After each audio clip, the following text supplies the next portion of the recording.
What page was it? Page 4? Page 4 of that, and it's page 33 of our entire, Okay. that makes sense, though. All right, that's you, Yeah, that's me. that's me here. I want to print this out. It seemed like a bunch, but I think we need to pass an ordinance that Jim can't bring up. It takes too much of my eye space. It's in my vision triangle. It's like, man, slap a billboard on I that don't look thing. like it's been A surcharge on his water jug there. just because you walking people, you have to That 31% was going nowhere near that. You don't start it, they'll keep I wouldn't care. Keep them under. Gentlemen, are you ready? I'm ready, he's ready, we ready. Let's bring this meeting of the City Commission to order. We begin with a moment of silence, followed by the Pledge of Allegiance. Please stand.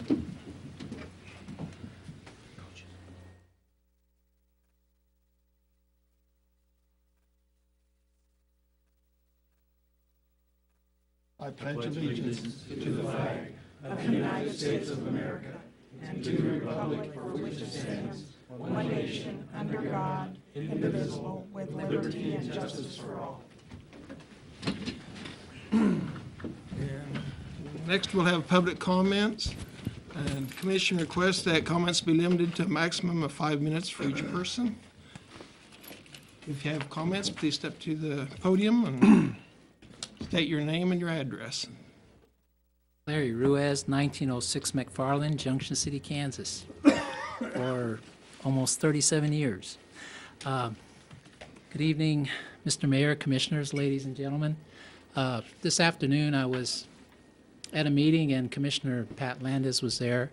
I had approached the EDC and requested that they reconsider a motion to turn down our application for a CDBG loan, City Block Grant Development Loan.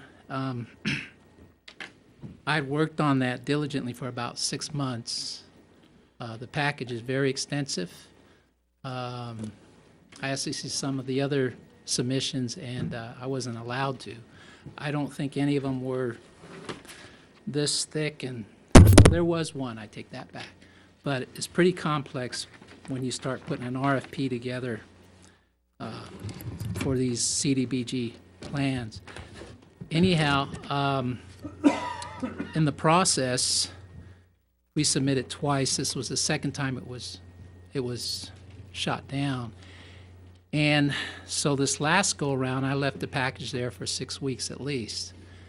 Every time they have an EDC meeting, one or another person on the EDC board's not there, or they're leaving and somebody else is coming in. It's very unstable as far as the EDC itself, the structure of the EDC, and not only on the basis of my application, but I just think in general. And that's part of the reason we were in the mess we were with the old mayor and commissioners in the past. These guys were supposed to be just advisory, and they end up having the power and the authority when the mayor and the commissioner should have that. And to make matters worse, a lot of times there's conflict of interest, or it's for their own interests by way of projects or whatever the case may be. And I feel like several people on that board should at least have enough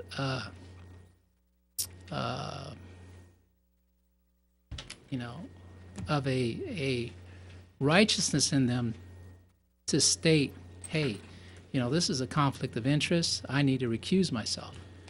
I don't see that. I see it in federal. I don't see it in state a lot. A lot of times they just want to fight and have a spitting contest and who's going to win. It doesn't matter whether the subject is right or wrong. So I'm pleading with the commission tonight to have another meeting between now and the next time that the mayor and the commissioners meet, and look over this package meticulously, systematically, and see how much time we put into this package, how it's going to benefit Junction City. one of the things I hold to, and I strongly believe in, is that our new mayor and commissioner mean what they say, and they say what they do. And so far, all of you have done that. And for that, pat yourselves on the back. But we were told when we took, when we went after the application for the tax credits again on the Grand Avenue project, that we'd have 100% city resolution. And this CDBG grant will help us tremendously to get that off the ground. You say, well, what have you done in the interim since the package was submitted and we know that you were turned down again? Well, we have till 2/16 is the good news. I'm supposed to meet with Fred Bentley in August sometime and some of the state program people in Wichita. We were successful in securing $3.5 million of the permanent loan, but we still have to secure another $850,000 of the in-depth financing. So that's why we got shot down. But in the letter, it states that we understand the housing problem and that this could be a good thing for Junction City. So the way I interpret it is that was the only thing that stopped us from getting the tax credits. So we are so close to getting those tax credits.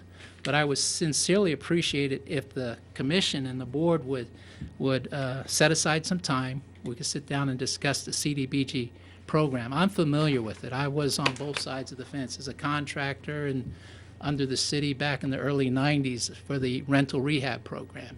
Matter of fact, we were successful in getting the landlords to pay 25% instead of 50% of the grant money. So I'm familiar with the CDBG and many other state and federal programs.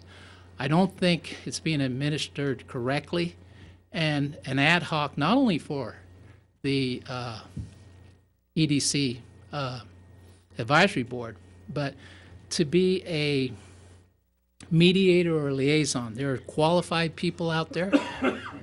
They could be presented to the mayor and the commissioners, and they can pick and see if these people have the prerequisite qualifications and fit the plate for these special needs of the city. And right now, there's just a lot of confusion. But I thank you for that and your time, and I'm open for questions.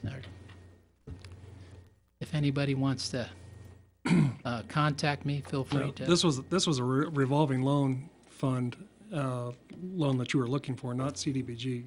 Today at the EDC meeting, correct? That is a CDBG It program. it is a CDBG. There's several CDBG package. Yeah. You're correct, right. There are three criteria that the committee that met about Mr. Wiz's application did not feel like he met the requirements, and that's why our application was turned down. So there was discussion for over half an hour about it, and the committee did not feel that he had presented enough information to secure that, to answer those questions. So his his application was for $120,000 to buy equipment to do building maintenance and so on, So we were going to create some jobs. and that too. Well, that's what it's based on. Basically, every job that's created, the grant allows you $35,000 for every job that's created. And we're retaining 2 jobs, and we're creating 2 jobs. Of course, it's a revolving loan. It gets paid back. We didn't stay in business 30 years by not paying back loans. We paid over millions of dollars in loans back. But this grant would help us in our plight challenge of getting the tax credits for the city and finishing off the Grand Avenue project. Now, the city said that they would give us 100% resolution. So now they can prove themselves, or they could shoot us down. Can I just bring something up here as city attorney? I'm not completely familiar with the procedures that the city's adopted or that are mandated by the state in terms of considering applications for these kinds of loans. I would be absolutely certain, though, that there's some level of discretion in granting them, and that an applicant who gets turned down has no, right to, just because they've submitted an application for a loan, to be granted a loan. whatever the city's internal procedures are in terms of going through the EDC, that, that's something the city has always done. And whether or not there then is some sort of right in either the state regulations or the city's own, procedures that they have followed with this to skip over the EDC and come to the governing body, I don't know. I don't know that. I doubt it, but I don't know that for sure. So without some sort of requirement that it, if turned down at the EDC level, it come before the governing body, there really isn't any requirement for you to look over their shoulders on such an issue. So I just think you should be aware of that in terms I guess the question I have, Mr. Riz, I assume when they turned your application down, they gave you their rationale or Well, why it was they turned were down? asking me questions, and I said, look under index so-and-so, so-and-so, and that was appalling to me because they didn't look over the application. They had it for 6 weeks. So if they're not studying the material, if they're not looking at As a person who it. has looked at documents of that thickness and have studied them, I guarantee you, if you spent 6 months on it, and I spend only a day on it, I'm not going to remember the details. Right, you would, absolutely. Yeah, we left it there, Commissioner, for 6 weeks at least, 2 months. And I've been working on it since January, and I sat down and I spoke with Susan, and she told me exactly how to put it together. That's how I put it together. But it seems like every time we do something, however, with that said, the people on the board, they can't make that judgment call. There's no way. They're competitors. They're developers. They're contractors. Some of them are in property management. I mean, we're not going to get a fair. The mayor and the commissioners have to look at it. They don't have the power. This governing body has the power. It's just like with SBA. Years ago, they could tell the contracting officer what to do. Well, after a while, the contracting officer had the sole discretion or the power vested in them to say, no, we call the shots. That's I'd our like to point contract out or that our this project. This is not an item on the Right. agenda. I think he's out of order. I think he's completed his 5 I'm sorry. minutes. I was just and answering it's questions, time Your for Honor. him to sit Thank down. you. Thank you for your time. Anybody else?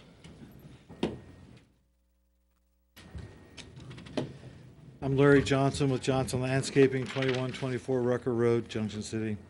I just want to come back and ask once again for the 36-foot driveway widths. It's not something we want to do on every property. A lot of contractors don't want to be forced to do 36 feet, and no one's forcing anybody to do that. But in some instances, as some of you have come out and seen, it makes sense.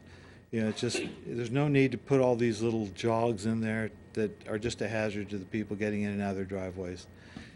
And like we found out, Manhattan, Salina, and Emporia, all three do allow up to, 48 feet and beyond, for driveway widths for 3-car garages. And that's the only ones we're talking about. There's more 3-car garages being built now than there were 10 years ago. And there's just times when it makes sense. I guarantee you most of the contractors don't want to spend the extra money on the concrete that it's going to take to make a 36-foot driveway. But at times, it makes sense. And that's all we're asking for. I'm not saying that we need to follow the lead with every other city around, but when the other 3 cities that are of our size and everything, it just makes sense. So, you have any questions?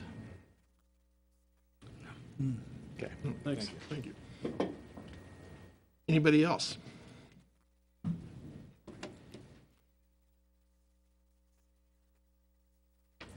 Mr. Mayor, City Commissioners, my name is Alan Roethlisberg, State Representative, 65th District, Grandview Plaza.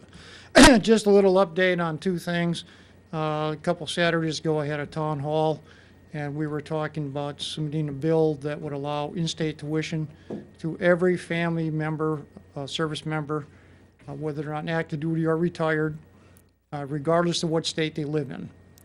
And the reason behind that is we want to get good people here. We have good education. Hopefully they come here, they get educated here, they'll stay here and become an asset. That's that one bill. And the other bill that's submitted for education is clearly defining or giving the student the opportunity to pay student activities fees or not. And the only thing we have to do on that bill, for example, is identify what consists of student activities fees. It should be optional. if a student's getting a loan, they shouldn't have as many of these things told you have to pay or you can't go to school. I know when I was going to college, university, I didn't feel like paying because I wasn't using them. I'm working full-time during the day. At nighttime, I'm going to school, and I still got to pay for all these activities, and I didn't think it was right. And again, with all the student loan money that's out there, I think this would be a good start to at least make it optional. We're not going to remove it. And the other thing, kind of a little bit of a minor update on the MATC, Manhattan Area Technical College. The fact that Tom Wygun now is on the board should help out. And when I did talk with the governor, he's very interested in getting one here for us. So the sooner we get that survey done, and the sooner we can get with the president of MATC and their financials, so we can get the budget ready for it. Because right now, we're going to start a new 2-year session on the budget, since we're on a 2-year budget cycle. So we will have much better shot of having the governor put it in his budget. Okay, we're still going to go through the normal chain, but I think if it's coming down from the governor, and this is what he would like to see for our area here, we stand a much better shot of having it through, and that way we don't have to worry about trying to add things in later financially. Any questions? Thank you for the update. Okay, Appreciate it. and one other thing, I'm having another town hall the 26th of January in Grandview Plaza, so you're all cordially invited, 10 to 12. January, July. I'm sorry, July. Yeah. Yeah, I'm thinking ahead. What can I say? You want the cold weather back. Yeah, either that, or I'm having a brain cramp, something like that. But yeah, 26th of July, 10 to 12, coffee and other refreshments will be served. Hopefully, I'll have an update because I let out quite a few copies of that bill for tuition for the service members and their families. Hopefully, I can get a response back on it to see what they think of it, any tweaks they would like to see in it. And then that way, when it's finalized, we have as much input as possible in that bill locally, since we're one of the larger areas in the state, obviously, as far as the military goes. So when we get it up there, we stand a better shot of making sure it gets through. Because on that particular bill, I talked with the chair of the Veterans Affairs Homeland Security Committee about 10 days ago, and he is definitely on board with this bill. So we have different committees that can be run through to make sure this gets passed to help these families get a good education here in the state of Kansas. Appreciate that. Okay, that's it. Thank you. Thanks. Anybody else? And we will move on to the consent agenda.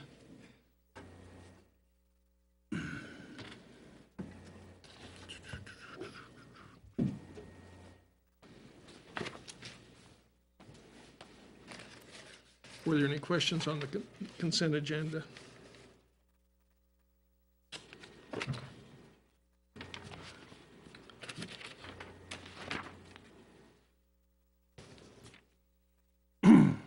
I move to approve the consent agenda as described. Second. We have a motion and a second to approve the consent agenda as described. Is there any further discussion? No, none here. None. All in favor? Signify by saying aye. Aye. Opposed, same sign. Approved 5-0. Next, we'll have public hearings. The public hearing to consider condemnation of property at 619 West 14th Street and approval of resolution 2756. Mayor, Commissioners, we do have several pictures of the property, and we do have representatives of this property here to speak, and they actually have a plan they'd like to share with you tonight. So, if you'd come on up, please.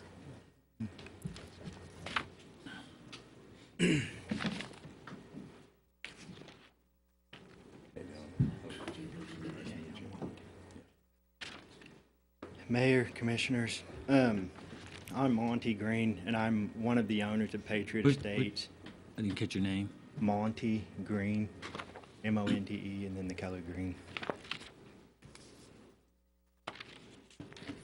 And I'm one of the owners of Patriot Estates, which owns this building here at 14th Street. And also with me is my sister, who actively manages the properties here. And just a little bit of background information. About a year ago, June 28th of 13, we purchased 5 separate apartment complexes, 11 buildings, 99 units. And we were aware that every building had some issues, some more than others. And when we first started, the other 4 complexes had 16 apartments that were completely uninhabitable. And over the course of the year, we've turned around 13 of those, and so now we have 13 safe, nice, clean, affordable units. What happened in the meantime, though, was as tenants moved out of those apartment complexes or out of those units, there was more work than we anticipated on those. And so over the year, the available resources that we had ended up going back into turning around those apartments rather than this property here.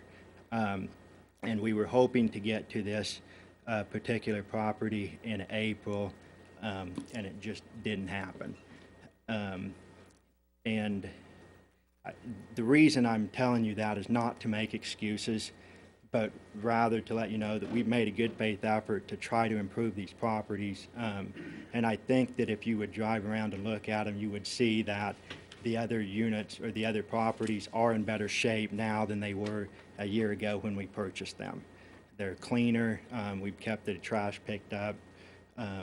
We've tried to get better or higher quality tenants in there. So that brings us to the 14th Street project. Our plan is, Dan Fitzemeyer, we're from Clay Center, and you guys might be familiar with Dan Fitzemeyer through the Mutual Self-Help Housing Program, and he's constructed 72 homes or assisted with it. So anyway, we're friends with him. He's done some other projects for us. And we have visited with him over the last year about this project, and he's interested in helping us with it. And he does have a general contractor's license now, so he can help us with the project. And so we've kind of got him on our team, if you will. And so our plan, and I apologize for not printing off this list and distributing a hard copy, but we can certainly email it to you all if you wish. But we kind of have an 8-step plan here. The first step, trim trees, repair fence, repair the sign, just generally make it more attractive. And we hope to have that done by the end of July. Step 2, remove all trash, carpet, drywall, etc. from inside the building, and that would be done by the end of August. We're not sure if there's any mold in there. There could be, and so we're going to have a mold inspection and if necessary, any treatment end of September, and then repair and or replace the roof October 31, and then repair or replace damaged missing windows and doors. That would be done at the end of October as well. And then repair, replace all plumbing, electrical, HVAC, end of January, and then go back and put in new drywall at the end of March, and then paint, install carpets, kitchen cabinets, etc. At the end of June, a year from now. That's kind of our general plan. Do you guys have any questions at this point? I went by there yesterday, and I went by the first time that it came before us, and the fence has obviously deteriorated more in the last month and a half or 2 months. It looks now like somebody's knocked sections of the fence out so they can park in your parking lot and then walk to the apartment building next door. So something needs to be done out there, obviously, and sooner better than later. and I apologize that we're even here. I mean, this was not our intention when we purchased these.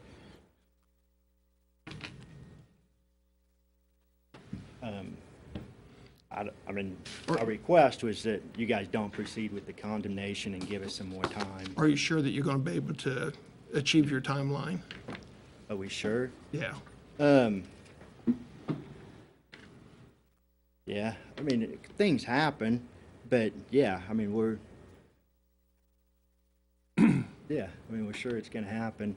And I guess one question I do have is when we start getting down in these later steps, at some point it no longer becomes a health, safety, general welfare issue. And so I guess at a minimum, not that we're gonna hold ourselves to that because we've got we've got an investment in this place, and unless we get it rented, it's just sitting there and it's not returning anything. So we certainly have an incentive to get it done. But I guess, what do you all want to see happen? Yeah, I think in the past, kind of what we've wanted is like to see continued progress happening.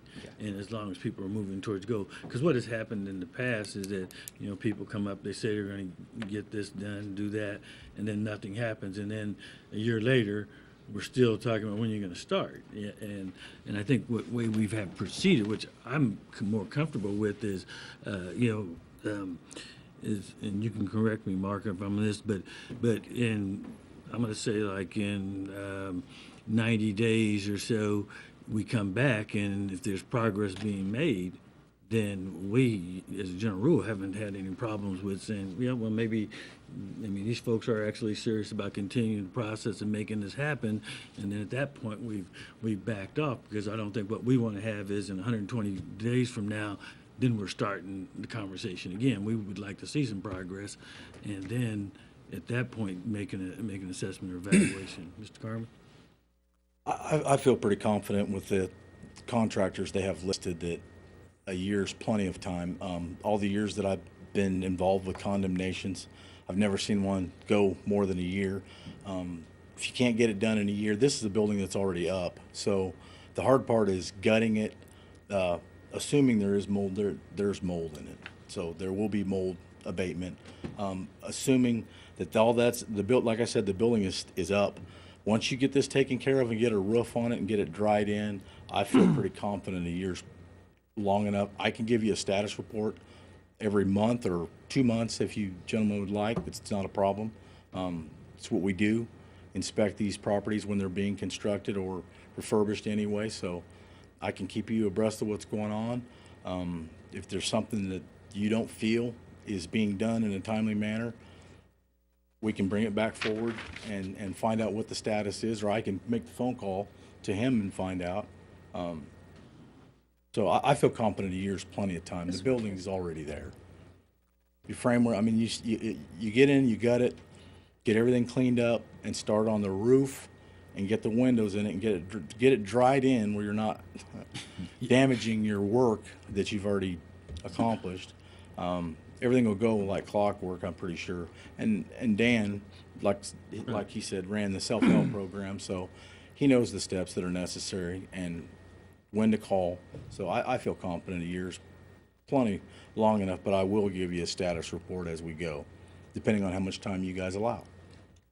One option would be to just keep it at 120 days, but if they're making progress, Exactly. that's acceptable to the governing body within the 120 days, agree to continue it for, another. Could we just amend that resolution to continued progress and be revisited within 120 days? Yeah, I think you'd want that in the resolution, so he isn't committing to do something that he can't do within 120 days. And when we get close to the 120 days, I'll make sure I have pictures to show you updated status of the property, so. So really, it would be to, it would be to give him 120 days to make substantial progress on abating the nuisance. And then, I agree, and our goal is to keep the properties on Right. the tax rolls if we can. and additional time, as you determine at that time, to complete the portion that, the city has an interest in. Correct. That's the one, like, we appreciate, the efforts being made to rehabilitate a property, and things do come up that, and at that point, we could have that discussion. We just want to make sure it just kind of continues along at a reasonable pace to, because unfortunately, we have been burned in the past, Not to say that you would, but just. I do like the 120 days better to see where we're at. Right. Instead of just granting a year, because it could get down to the last 2 or 3 months and there's a big push to get done and we don't make the year, then we have to come back and ask again. So, That's a awfully large building that's going to require an awful lot of money. If you're talking the roof, renovation, gutting that building, cost analysis wise, have you done that? Yeah, we have.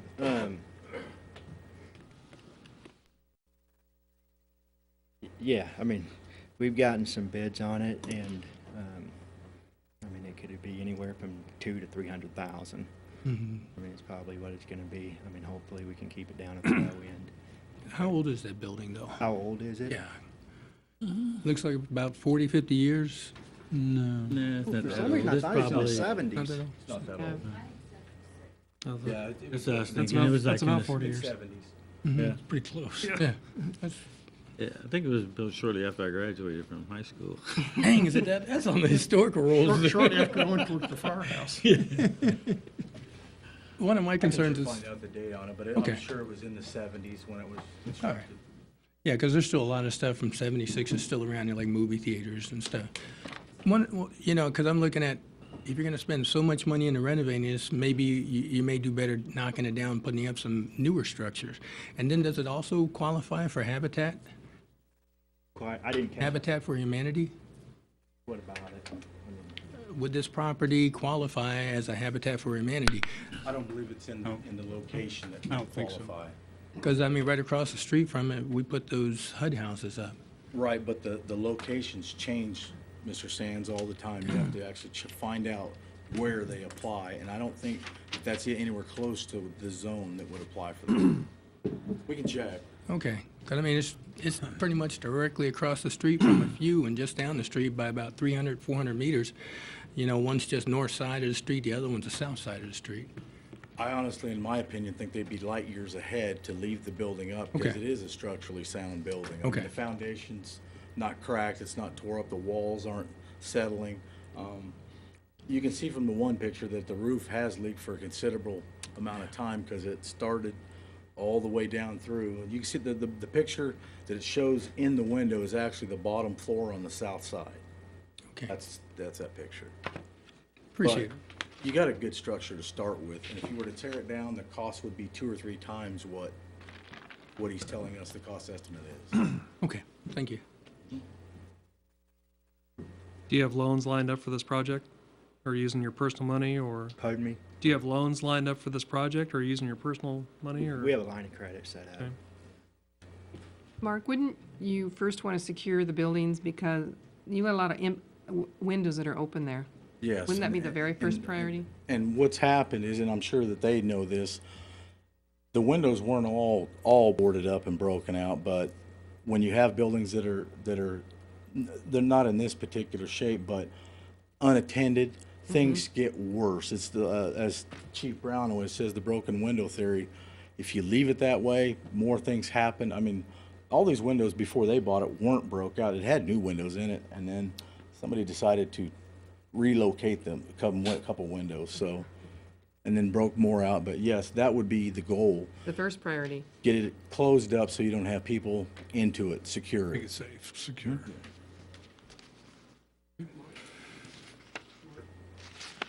Part of the remediation has to be for interior demolition or remediation. Does that take a permit at all? Neither one of those actually require the permit. The mold remediation requires somebody to be certified with No, the I know, state. but from your office, there's no permit. There's no permit required on demolition. I was thinking Unless that would you're, be- unless you're taking a property clear to the ground, then there's a demolition permit and inspections, but there's nothing required to actually demo, rip out the sheetrock, or carpet, any of this. Flotation. Right, right.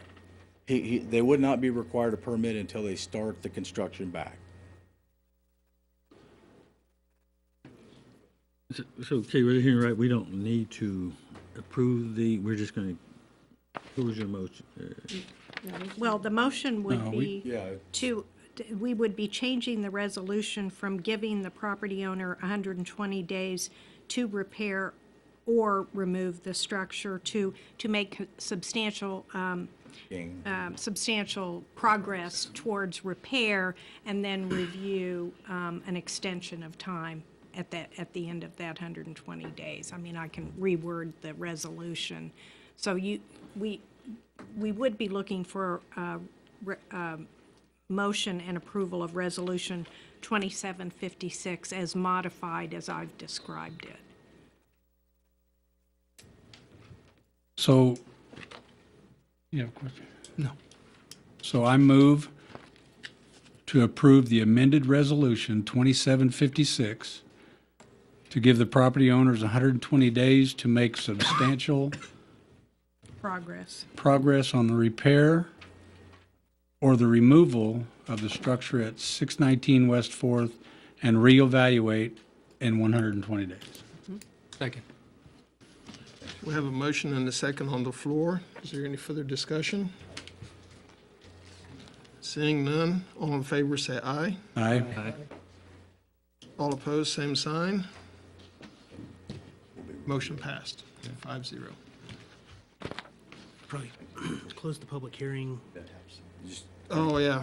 Should have closed the public hearing before we That's asked for a okay. motion. That's all right. Thank you. Thank you. You might ask if anybody else wants to comment on this one. Did anybody else have any comments on this issue? I think that was a public hearing. Yeah. Motion's passed, hearing's closed. Thank you. Next item will be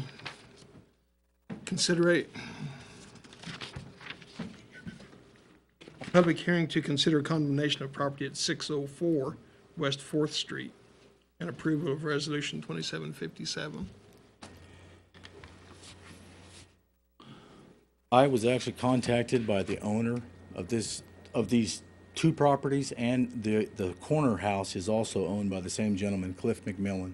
He told me that he would not be here, and he has the gentleman hasn't purchased this yet, but he has a buyer for all three properties, and the buyer's going to take them all down. So my suggestion would be to the commission, recommendation would be to move forward, give them the 120 days. And if they accomplish that in the meantime, great, we're ahead of the curve. Right. Which I think if this gentleman does buy it, it'll be down in 60 days, all three properties. So, and Cliff, he's just got too much time concentrating on a lot bigger project, so I didn't think he was going to be able to accomplish this anyway. Matter of fact, from the pictures, these aren't current because I noticed today the front windows are gone. Anything that was new, the windows have been removed, so this probably is going to take place rather quickly. This is a trench that was actually dug behind it to put an addition on, and so this would be a good thing if somebody is purchasing it and moving forward. And I can about imagine it'll probably be an apartment complex or something of that nature. It's pretty good, 2.5 lots if they were to take all three of these properties down. Questions? Do you know the year on that house? Do you have that in the paperwork? I don't, Mr. Sands, but I, again, can find that out too. Actually, what I want to do is get that addressed to the Historical Society because that looks like some of the original houses of Junction City, and I want to see if we can, if we have it. If we don't, some of the pictures that we have there may be current enough that it would look like that historical replica, I'll put it that way. There are only actually 8 or 9 properties that are on the historical register here, and only 2 or 3 homes, maybe 4, and they're the big Victorian stunt with the stone and. But I'm thinking like these addresses may not apply to that. No, I just wanted the pictures and make sure they had them because we have folks come back from time to time looking for houses, pictures of their old house. So, I mean, probably nothing to do with this, but I want to look into that. I'll look under the historical register for that. I could check also too. Okay. But that was what I was told about 10 days ago. So I haven't heard anything different, and I didn't ask because the gentleman, I don't want to disclose who it is until they buy it. That's their prerogative. Okay. But I think go rather quickly if this gentleman does purchase them, so. Good job. I make a motion to approve Resolution 2757 to give the property owners 120 days by law to repair or remove the structure at 604 West 4th Street. Second. We have a motion and a second to approve Resolution 2757 to remove the property at 604 West 4th in 120 days. All right, is there any further discussion? I just have one question. Were we supposed to open that for open hearing? Yeah, Yeah, To other close it again. comments, Public. if anybody else. I withdraw my motion. Okay. I make a motion, we open this for public hearing? Okay, public hearing's open if anybody wants to address the issue. None hearing any? I make a Not motion hearing to any? close the hearing. Public hearing is closed. Now we can entertain the motion. Now, We have a resubmit my motion. motion. We have a motion and a second. Second. All in favor signify by saying aye. Aye. All opposed, same sign. Is approved 5-0. New business. Moving on to new business. The consideration and approval of Resolution 2760, setting a public hearing date of August 8th, 2014, to address condemnation of 518 West 3rd. In there. This particular property, we've actually had 2 or 3 blight cuttings and public nuisance removals already. The people that own the home, I talked to them, there were several circumstances that they weren't able to make repairs, and now it's gotten pretty bad. They didn't have running water for 3 or 4 months.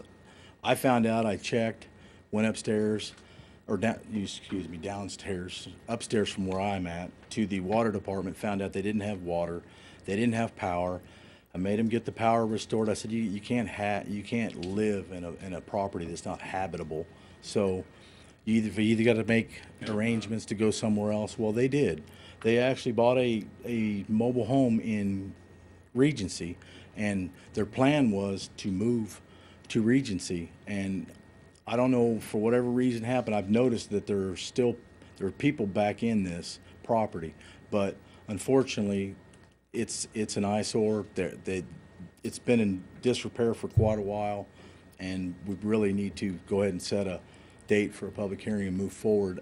I highly doubt that they will show up for the public hearing, but I would encourage them to.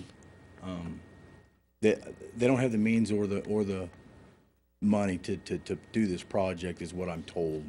That's why I would suggest we go ahead and move forward. Yeah.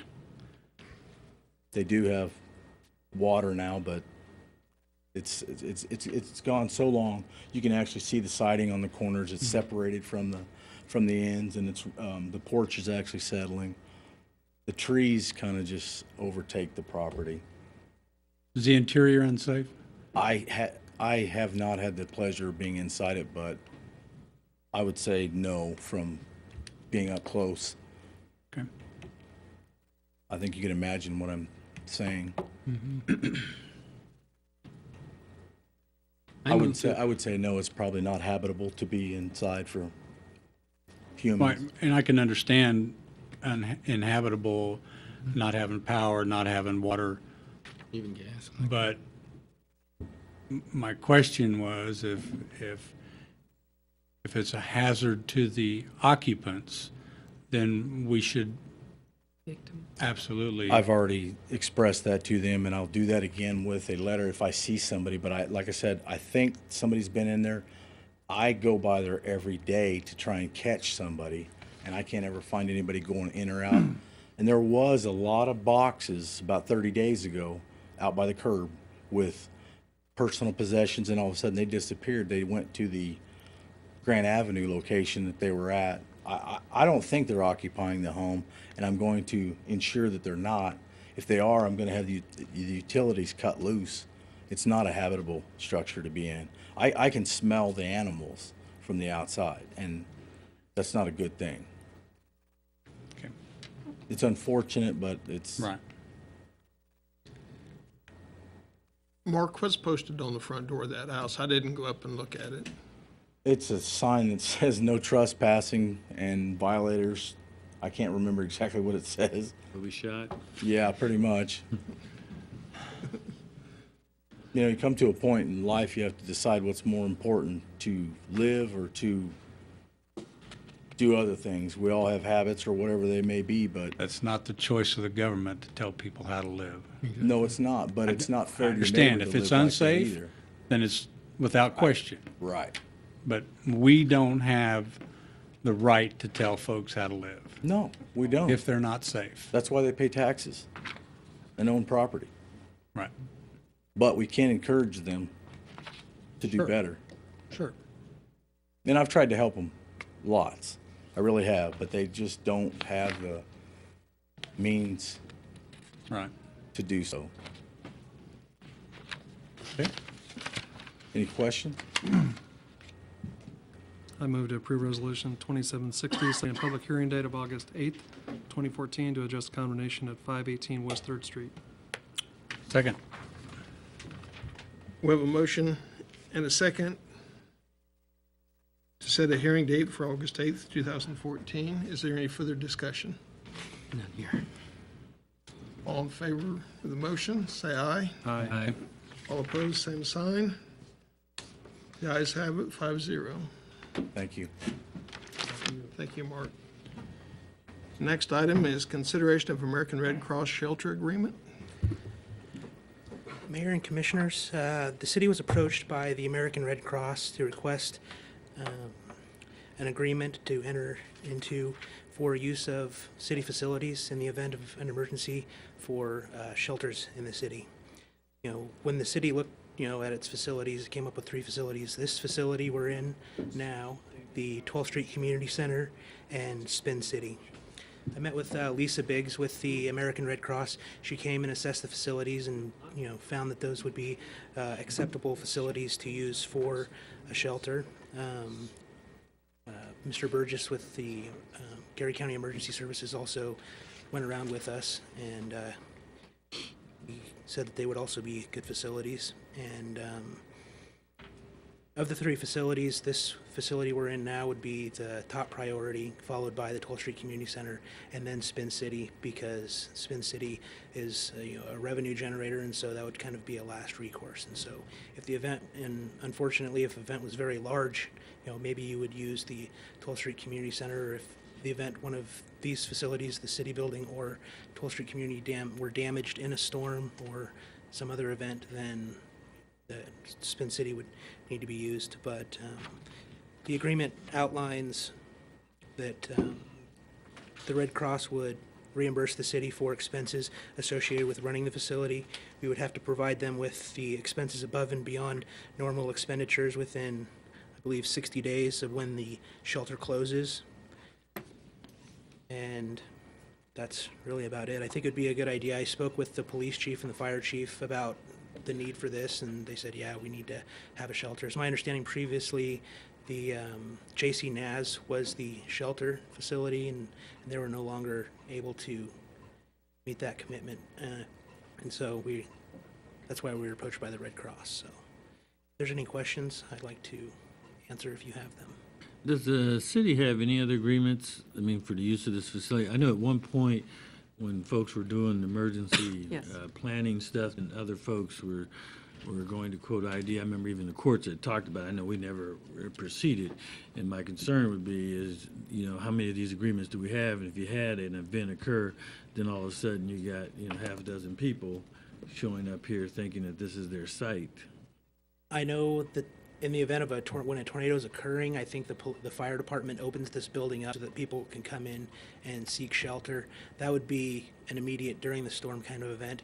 I know the school district has thoughts for use of the facility, but not as a shelter follow-up period. That's more for other circumstances that fit within their security and probably shouldn't go into.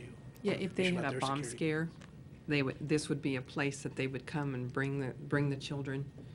then for disbursement, but it's not for a long-term stay situation.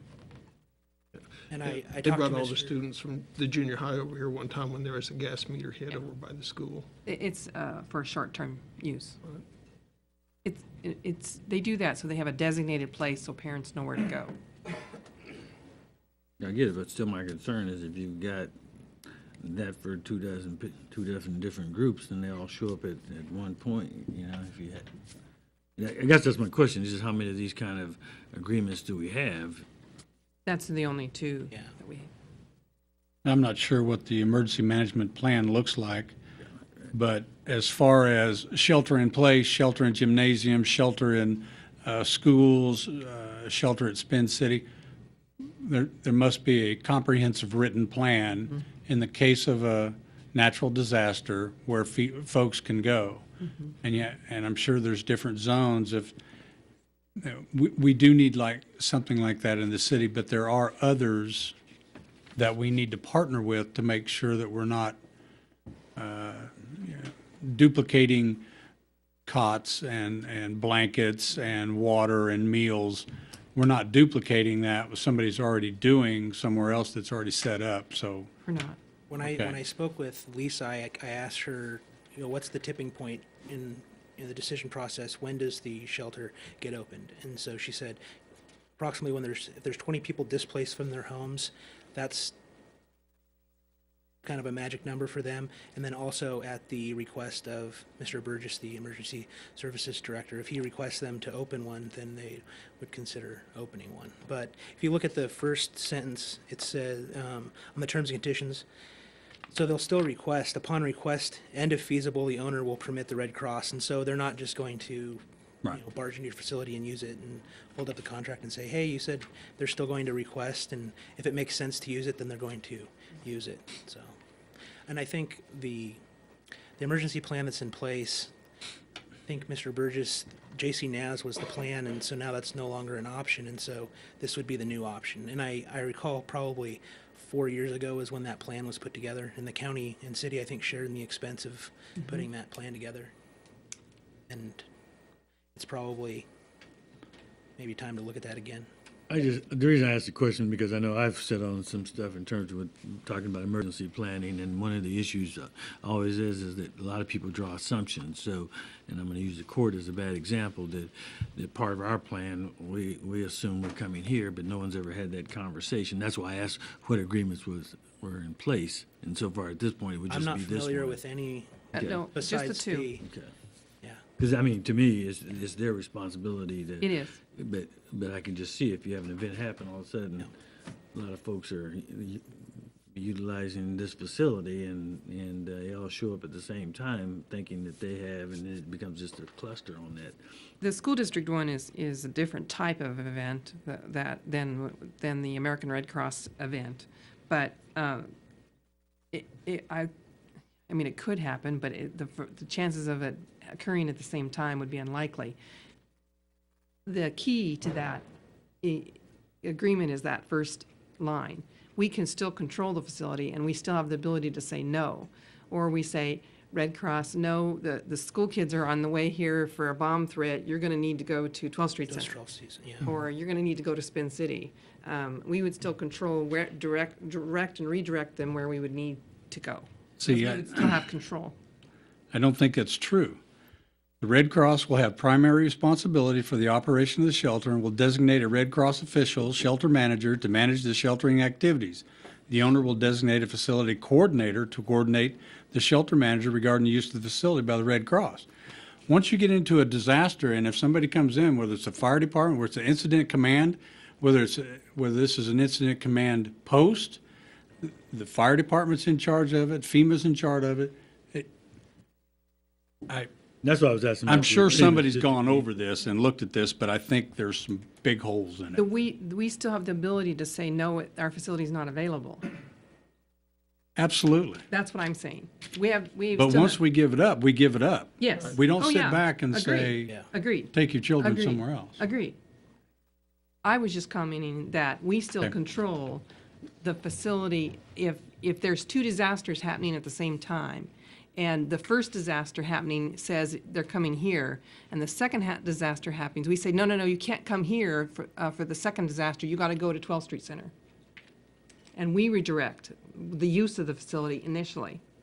And then after they occupy it, then they're under control of how they're going to operate it And the with our facility, assistance. there's the Red Cross representative, and then there's the city representative, which Yes. would be Ed Lazier would be our facility coordinator, and then he would be working with the Red Cross representative to kind of, work the facility, make sure it's working for both sides. The other thing I wanted to bring up was there's two areas that we marked out of the agreement.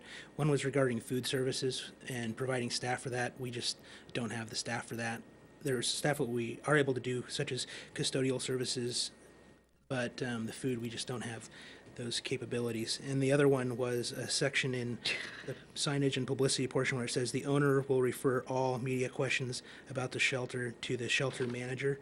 I marked that part out because I think the city has a responsibility to provide simple information such as this is the location of the shelter without having to refer that information through the American Red Cross. But if it comes to, day-to-day operations and functioning of the shelter, I think the shelter would be best able to answer those questions. But to say all shall be, I think that goes a little too far. I think there's a lot of holes in this agreement. It doesn't look like it fits any professional incident command structure at all. I think what we have is a document that says, yeah, this sounds okay. We're gonna get along, and we're gonna let people come in.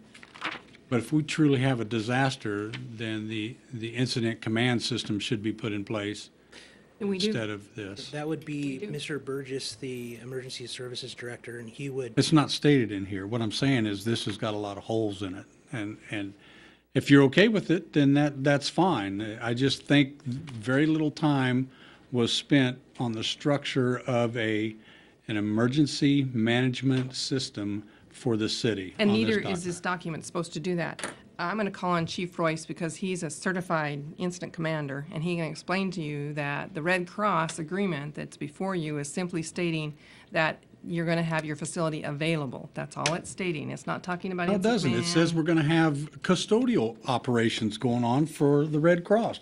It's not the only thing. We will, yes, we would offer up Okay. custodial, we would clean, if they Okay, took over the good. gym, we would agree to clean it, the bathrooms, and keep the place clean. Okay. That's what it was saying. We would agree to that. We weren't going to agree to providing food and supplies for food or have a kitchen for them because we don't have one. We don't have the staff. And it's just saying that we're going to have a facility available. My only point for bringing it up is that I know when you have an emergency situation, all of a sudden a dozen people may be ascending. I don't have a problem with having that the Red Cross has first rights to the facility. I just think you just need to think about a little broader term so that, because I know there are people out there that may be saying, if we have an emergency, this is where we go. And what happens when they show up? And to me, yeah, you gotta have something in writing because at that point in time, it's just gonna be a cluster. Well, they only come here if we agree to have them come here. No, they will come here because in their mind, they think that this is where they're supposed to go. So, I'm just saying, Chief? I think you need something in writing, which I'm fine with that part. Part of the issue is the size of the emergency. This is a pretty standard contract, and all the Red Cross is doing is identifying locations. This would not be public information, even though we're talking about it right now, and we would not say, if you have this there. This is for a large-scale incident that would go multiple operational periods or multiple days, where we would actually have to physically house these people. She said 20, but you're looking at a major incident for this. First off, it's going to take a Red Cross representative to even get here to initiate it after Mr. Burgess asked for help. We're talking about probably a government or a governor declaration type incident. And I think Red Cross is just physically coming to the community looking for pre-planning, so to speak, identifying locations. And once their people get here, their higher ups from Topeka that get this up and running, then that's my interpretation of it. I We had think a similar the agreement. situation of only 6 to 8 to 10 or 20 people is not what this is about. This is about a true long-term emergency where we're going to have to actually put some people up for a while. And Red Cross usually will filter out those people through vouchers after a while, either the hotels or family members. It is, when I say long-term, I'm talking a week to 2 weeks of major disaster where we have to put them up for a while, and they'll try to close it down as soon as possible. This becomes part of the whole plan that Gary has. This prevents us from playing catch-up when the disaster occurs. Now where are we going to go? Let's go here. No, we can't go there because we didn't check and have enough restrooms. We know the egress, egress. No. This identifies 3 locations in a priority that says when and if Mr. Burgess, through emergency management, declares a disaster, and he and only he will make that determination of when to open the shelter. If he feels that it's a disaster, that the shelter is not needed for whatever reasons, there aren't that many people displaced, then we go along as business as usual. We had a very similar agreement just like this in Kingman, and we used it once when we had a week-long ice storm, and 3 days into the disaster, when people didn't have heat in their homes because they didn't have electricity, we opened the shelter and we had it open for 4 days. And Red Cross managed and operated it. We provided, again, the janitorial services for cleaning it, but they did everything else.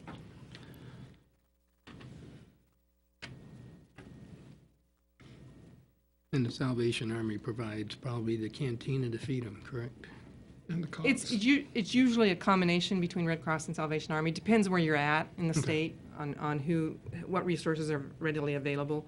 Okay. In Kingman, it was only the Red Cross that was available.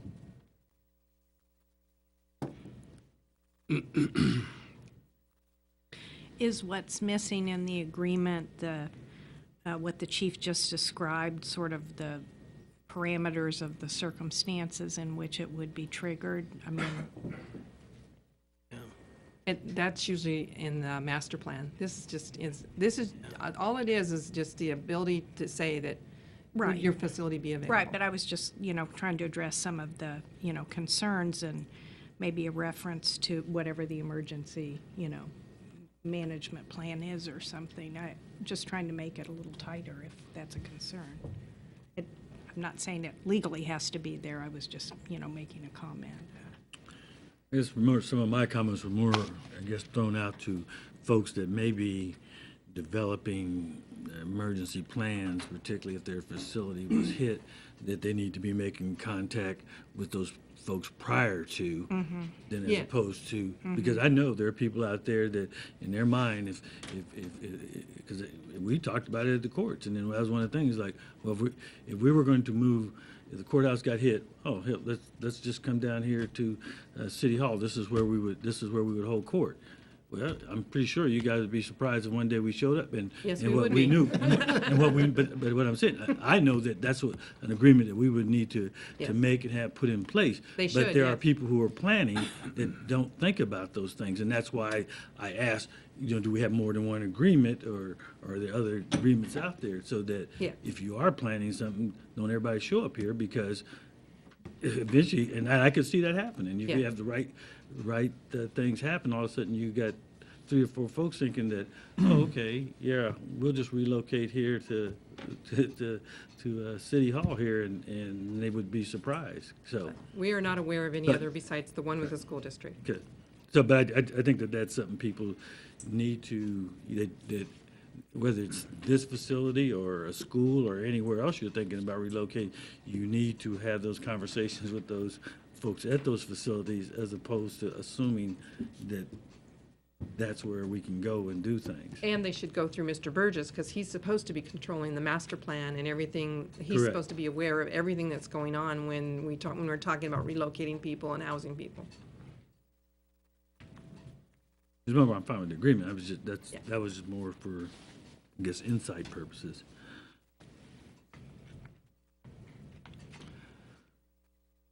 I'll make a motion to approve this the agreement with the American Red Cross Shelter Agreement. Second.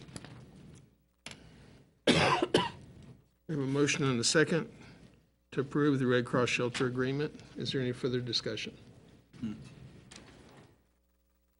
All in favor signify by saying aye.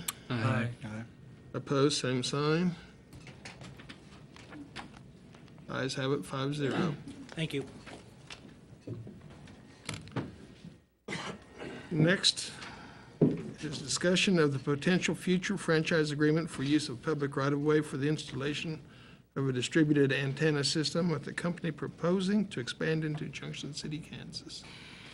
Mr. Yearout. Mayor and Commissioners, this item is just for discussion as a background information of what will be forthcoming hopefully in the near future. As full background, I received a phone call about a year ago from a company responding to an RFP by one of the major cell phone companies in the country, inquiring about what would be required to install what the industry calls the distributed antenna system, or a lot of people call them to the small cell antennas. And in the other background material we provided to you, I think it's helpful to, if you look through that we're talking about these small little antenna systems that sit on top of existing street lights or existing power poles that might be in the right of way, or if need be, if there's nothing there, their ability to put up their own pole. Usually 35, 40 feet max is all the higher these things are. That information that's in that packet should also help give you a little understanding of what's going on.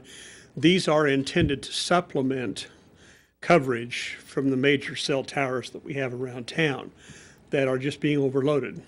And I found one of those slides very useful to say, one smartphone is equivalent, if I remember the number right, to 24 normal cell phones, and what one of the iPads means in terms of, and what that is, when it's making reference to that, is the demand in getting data to come over the network that's relying upon those cell towers. And the cell towers' capacity is only so big. And that's why, I don't know if you've had it happen, I have in places where you'll be driving right through the heart of a major city and your phone's got no reception because it can't find a cell tower it can get onto. That's right. And that's because the towers that are there are just overloaded with data. One of the ways that they're managing this data is to put these kind of systems in, because they will pick up and carry and transmit the wireless data connectivity. And then from each of these little micro cells that they put in, they'll run fiber optic cable to a main hub that then ties into the main cell phone system that's tied into the network. And so that's kind of what's going on. Their preference is to go into the public right-of-way, as I said, where they can go on top of light poles or power poles. In worst case, they'll put up their own small pole, and there's some pictures in that information to kind of give you an idea what we're talking about. That's elevated to the point, and I don't know if it's public knowledge yet of who right now the vendor is that's moving this forward. But the company that's identified in the packet, which is Ideatech, a company out of Buhler, Kansas, is the one that's now in the process of establishing this. They've already done an agreement with the city of Wichita. They're currently under conversation with, I know, at least Salina, Manhattan, and Emporia. I think they've been up in the Kansas City area some as well. No, they've not. No, not but this others one. have. Other companies, Yeah. but not this one. Bottom line is that we're anticipating working out a draft franchise agreement that would come to you regarding use of the public right-of-way. And that's being worked on now by the city attorney. The idea is to just put this on the agenda now so that you understand what's going on. Now, I've shared with you about the limit of my understanding of the technology because these things get real complicated real fast. But the primary thing is that they can't put additional antennas on the big towers. That doesn't work. That's not what the issue is. Their ability is to gather and be able to process that data. And as I understand it roughly, is that the individual towers and their ability to move data live over the airwaves is just limited. You can only do so much at a time. And this is going to be able to pick up additional capacity without having to force users to end up saying, I've got no coverage, or my system's not, it's offline, or back in the old days, it used to be that, I'd be in my home territory and it'd say my phone's roaming because it's looking for a tower that's out of the home base. And that's simply because the data overload is huge. And that one slide particularly says, you start adding that up and then realizing that every third grader and above is carrying a smartphone. Just do the math. I mean, it's scary to a great degree. I will note, as I understand, because she was in Manhattan earlier, but a lady by the name of Jill Droge, D-R-O-G-E, who is connected with Idea Tech, happens to be here only because, as Katie told me, they had a meeting earlier today in Manhattan. And to get back to Bueller, why we're conveniently on the way. So she's here to answer any specific questions about what they're talking about. They do have a PowerPoint presentation. The intention that staff had was when this is on the agenda as early as the next meeting, the latest would be the first meeting in August, we'll ask them to do the PowerPoint of specifically what they're talking about. We've had some conversations with them at the staff level early on over the last 6-8 weeks.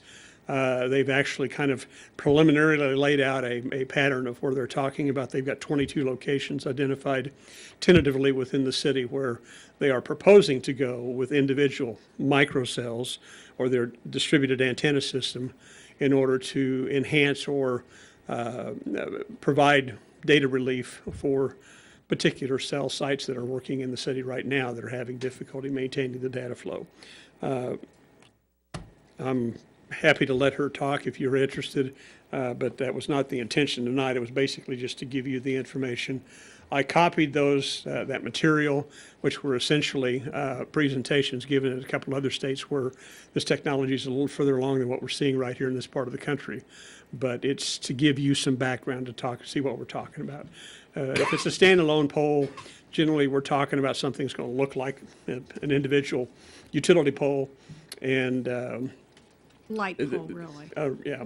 Well, the light poles would have the lights going out, and usually those, not always, but there's a picture in there that shows the individual Why don't we little let whip her? antennas, but I would like it to varies. hear, if since she's here, I'd like Yeah. to recommend That's fine. briefly, only because it'd be nice for the public to kind of hear what they're planning. So between now and the meeting at which we bring a franchise agreement, you'd have an opportunity to get some feedback from the general public. Because these will, in some cases, be in residential neighborhoods. So, it'd be good for the. Whether it's competitive, is this a competitive market? Is this a revenue for the city? Not a revenue. Well, no, they could be. are offering to pay a franchise Yeah. fee for it. Exactly. And are there other companies offering the same thing? Or are we sole sourcing? Oh, no, no, No, no, you we cannot sole source. we Cannot cannot sole legally source. sole source. Yeah. Legally. I understand that. We can't give, We're talking to one individual company right now. Yes. To get an idea of what this system is. no, this company has actually, I want to explain some legal issues to you. So this is, because this involves telecommunications, we have state telecommunications law and federal communications law that we're dealing with in analyzing the agreement. And that's the tension right now we have. What do we have to do? And what flexibility can we maintain? And because of the nature of this technology, it is not a black and white issue. Generally speaking, they do have protections under state and federal telecommunications law. So I will tell you, my legal opinion is we can't say no. We just can't say no, you cannot do this. That would definitely violate federal law and probably state law as well. Because federal and state law favor telecommunications and the ability of providers to provide telecommunications. But having said that, we also, as a city, have the ability to control our right-of-way. So we just don't have to say, well, just do whatever you want in the right-of-way. We can control it, but those controls under state and federal telecommunications law have to be reasonable. And then, What does that mean? Well, there's lots of case law and, regulations and everything about that. So what we've been talking to the company about and working on the agreement is but the extent to which we will retain rights to approve what they're proposing to put in and control and whatnot. We legally can't give them preference over other providers that come in. Okay. By the same token, they agree that, they will give us it's called a most favored cities provision. If they are in other cities that get better financial deals than us, we get those same financial deals. And what they're offering at this point, and it's based on the model they used in Wichita, is to pay a franchise fee of 5% of the revenues. What they do, these companies lease the antennas to the Verizons of the world or the AT&Ts of the world. So they're really they would not agree with this, but they are what we call infrastructure providers. They're not the end user. They're not the person who's selling the service to the customer. They're providing the infrastructure, leasing it to the cell providers like the Verizons and the AT&Ts of the world, and then those people make it available to their customers. So they're offering to pay a franchise fee on those lease revenues that they get from their customers, which it's unclear under Kansas law whether we can require them to do that, but they're willing to pay it, as well as a per pole fee initially. So there is a revenue source to the city. Having said that, and as I said, legally, we can't prefer them over other providers. So if a company in the Kansas City area that has several of these agreements with several of the cities in Johnson County is called Extenet. It's just a different company that does the same thing. So if Extenet comes to Junction City and wants the same access to the right-of-way on the same terms, we will have to provide it to them as well, because we can't in this market. Okay, so that's my little speech. And the per pole is only for poles that we own, right? No, she said per pole that we own. So there's actually a third way for cities to make money off of this, and that would be if they were proposing to put a antenna on a city-owned pole.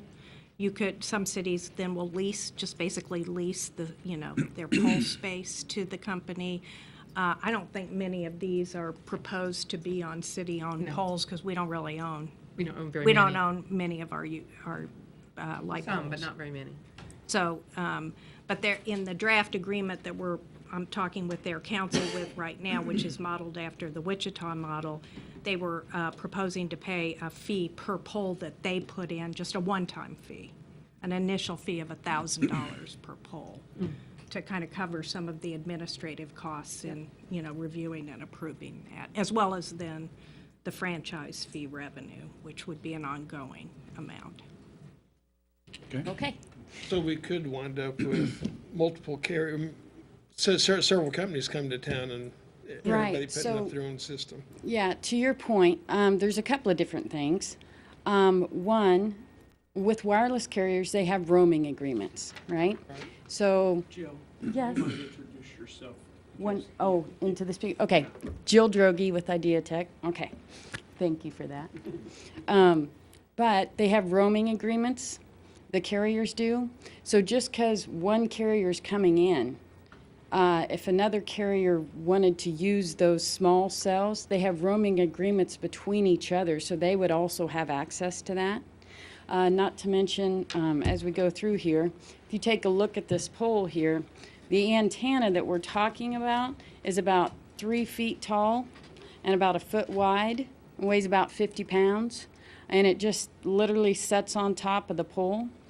But right now, we are not able to stack them on top of each other, but that's the technology they're working towards, so that you could not only have one carrier on there, you could stack antennas on top of each other. Again, they're not there yet, but that's the next evolution. So we're pretty early in this type of technology. So this is what the pole looks like, and if you take a look, This is a pad-mounted cabinet, okay? So by pad-mounted, I mean that piece right there. And so that's going to house the utilities that's going to run that. It's where the fiber is going to come in. And on a metal pole, that fiber will literally run up the center of that pole. The poles can be various different colors. They can be wood, they can be metal, whatever aesthetically is best in working with the city and with the planning and the engineers, whatever they feel is most suitable aesthetically, we are more than welcome to do. This is actually one that's mounted on the pole itself. That's where the cabinet's mounted on the pole. So that's kind of the two different versions that you can see. Okay? All right. So basically, as Dave was saying, it improves cellular coverage and data speed. So how wireless works is the more people that jump on that tower, it shrinks down the coverage. So if at 5 o'clock in the afternoon you get a fast busy or you can't make connection, but at 2 o'clock in the morning in that very same spot you can, it's because of the amount of people on that location. So basically what these small cells do is they go in and fill in between the macro sites, the big, tall 300-foot towers. So basically it's stronger signal, more even coverage, faster download speeds, fewer drop calls, more reliable service. Just all the way around. It helps take the capacity issues off the macro sites and helps disperse that where you need it. The larger cell towers no longer have capacity, as Dave said, and as it nears its capacity, again, it shrinks. So this is just a replication of that, if I could speak. It's, I've been doing this since 7 o'clock this morning, so bear with me. The lighting, I don't know if you guys can see this very well, but this depicts, these are your normal 300-foot towers that you're used to, compared to a little 35-foot microcell. So a whole lot less intrusive than the big, huge 300-foot towers you see with guide wires going everywhere. The great community benefit is the increased coverage and capacity, and that's from a fire, ambulance, law enforcement, weather warnings, amber alerts. And what this graph depicts is, this is in 2011, so I guarantee you the number's even higher now. But 58% of the calls that came into 911 came from a cell phone. So if you have a young child that's down in a basement, maybe a 10-year-old who's got his phone, the house catches on fire and he can't get upstairs and he needs to get out, these will help with those types of situations. It's got a lower carbon footprint than the big macro sites do, so it's definitely more green.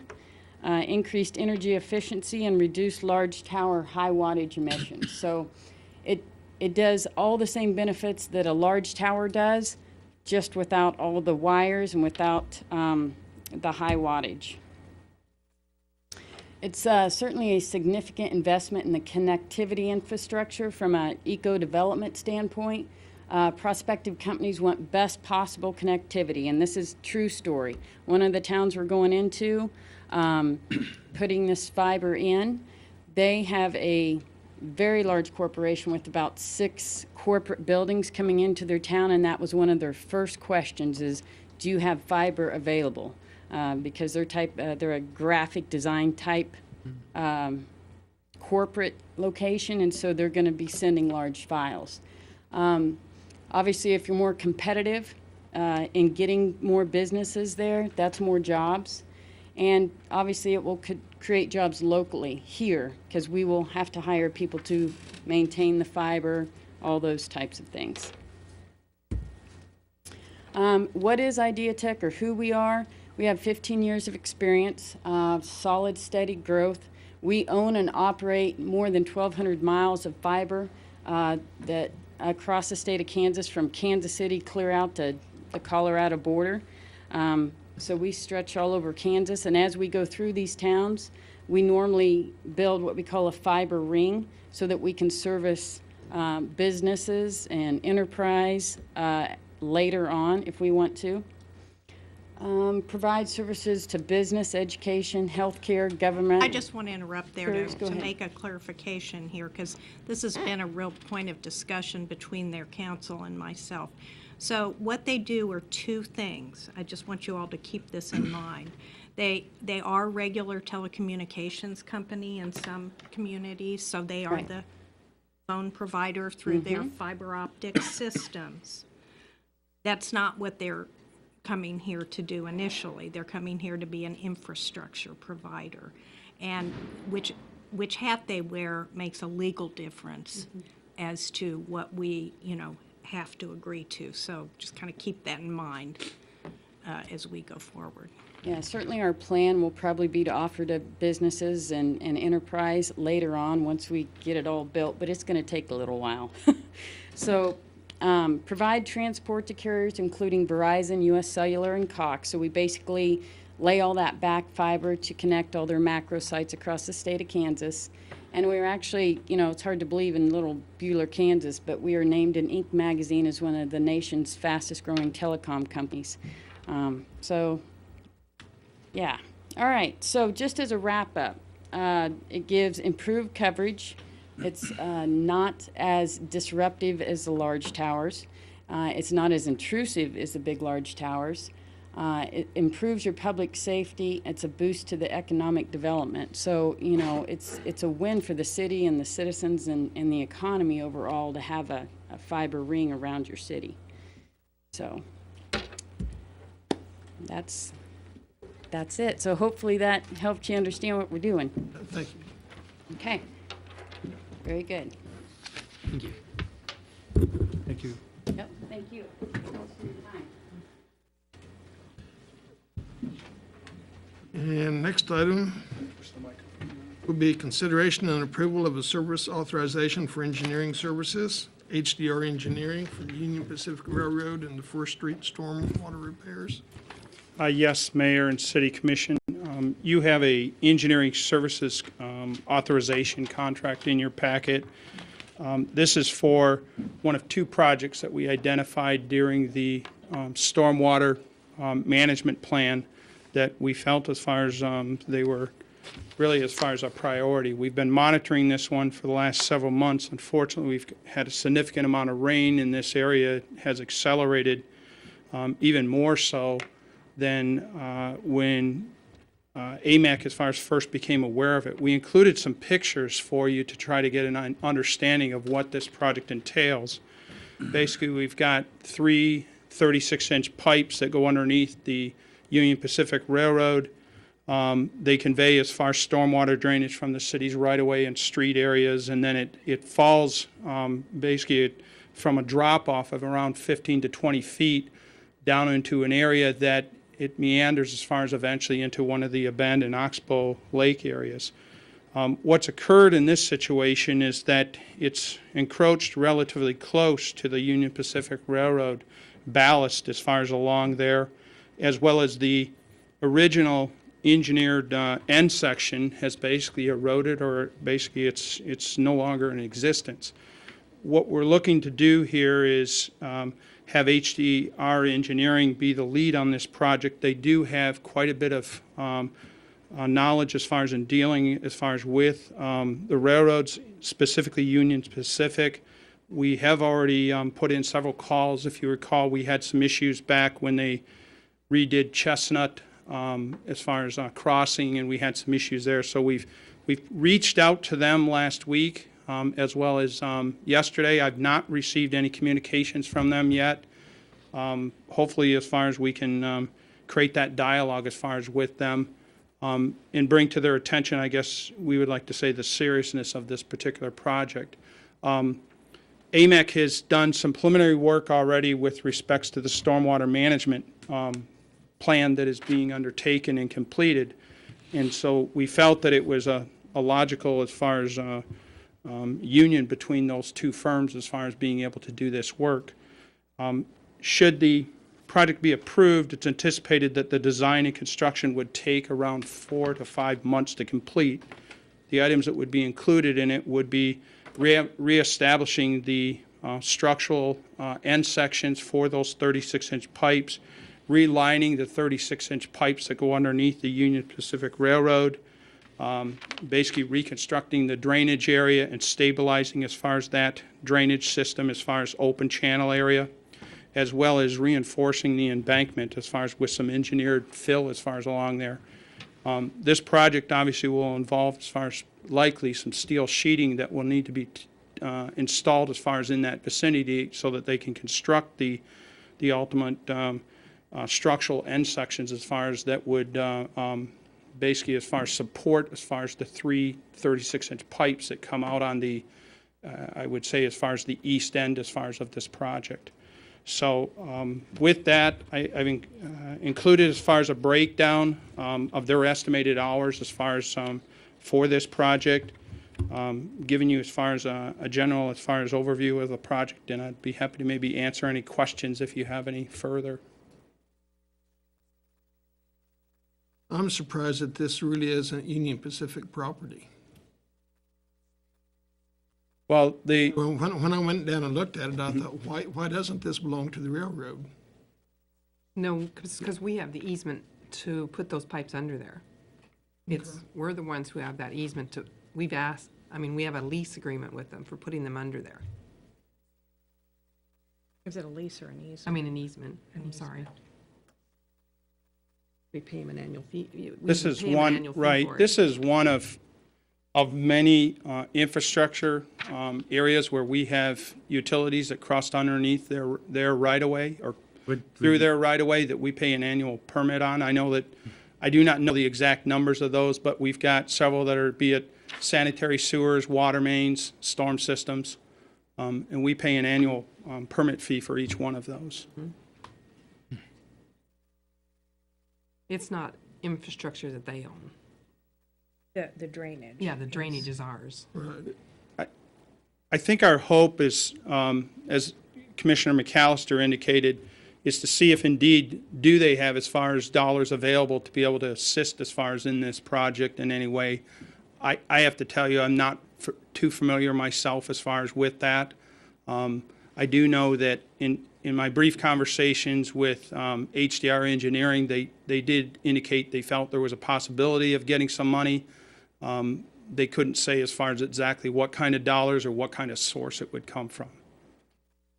But surely that would only be as far as to address as far as their ballast situation, which is a very small portion of this project. The larger portion, probably the largest cost related to this is going to be reestablishing that structural end section wall. It's going to be something that's going to need to be formed up in the field and basically poured as far as in place. It's not going to be something that's going to be pre-manufactured and we're going to be able to bring out to the site like you would see a typical concrete end section in a storm system. It's very challenging with the steep grade as far as along that area as well.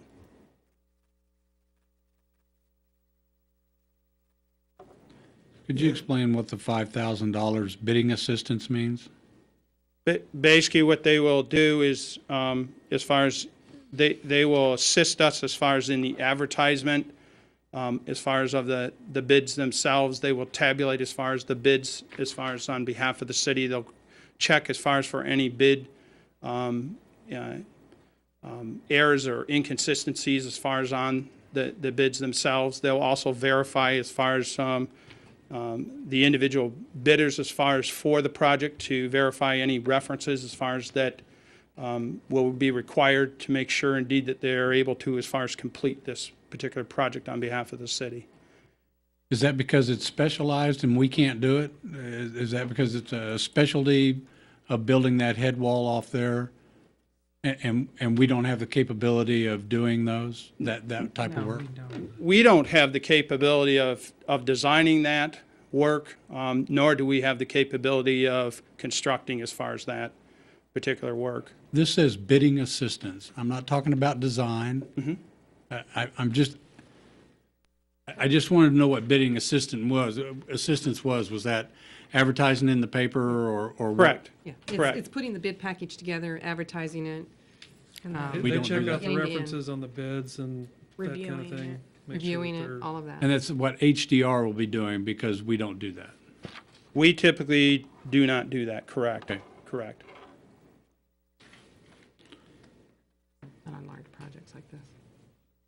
Well, it's only a $69,000 project. Is that a large project?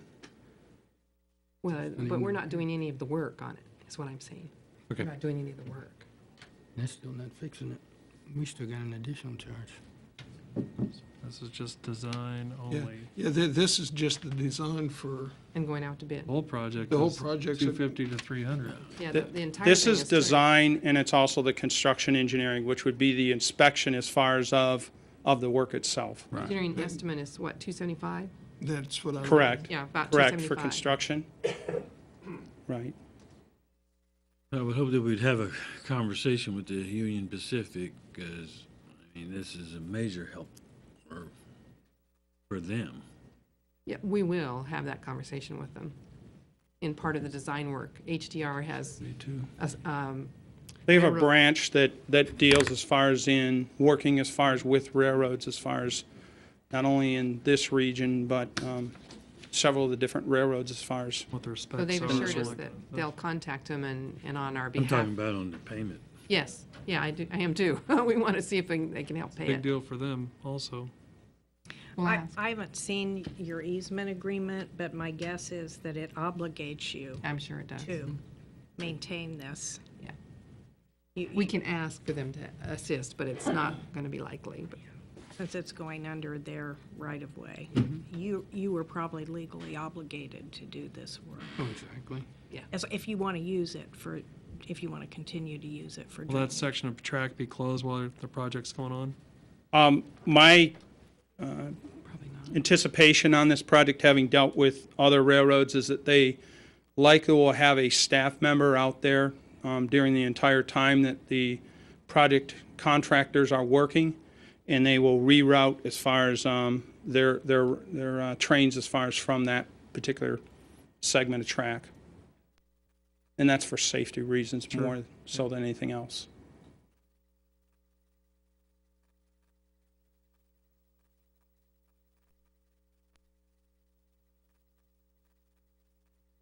How long have these lines been in place? When was this originally done? Do we know?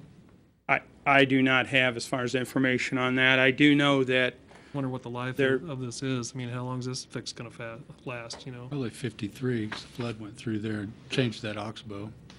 So probably sometime after 53 is when that Oh, was quite a while. reconstructed, yeah. I do know there is some deterioration with those corrugated metal pipes, up particularly on the top of them, the top and the bottom. This was listed as Amex priority number 1 because of the severity of it, and we absolutely don't want to be at fault if the railroad collapsed there.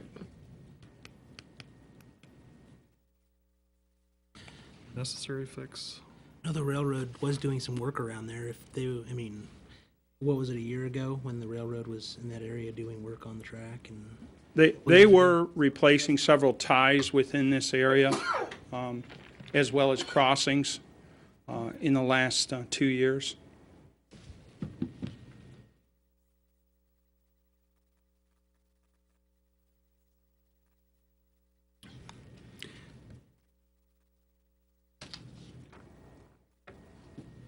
All right, I move to approve the award of the engineering service authorization for design, construction, inspection services for the Union Pacific Railroad and First Street Storm Systems repairs to HDR Engineering Incorporated in an amount not to exceed $69,035 as presented.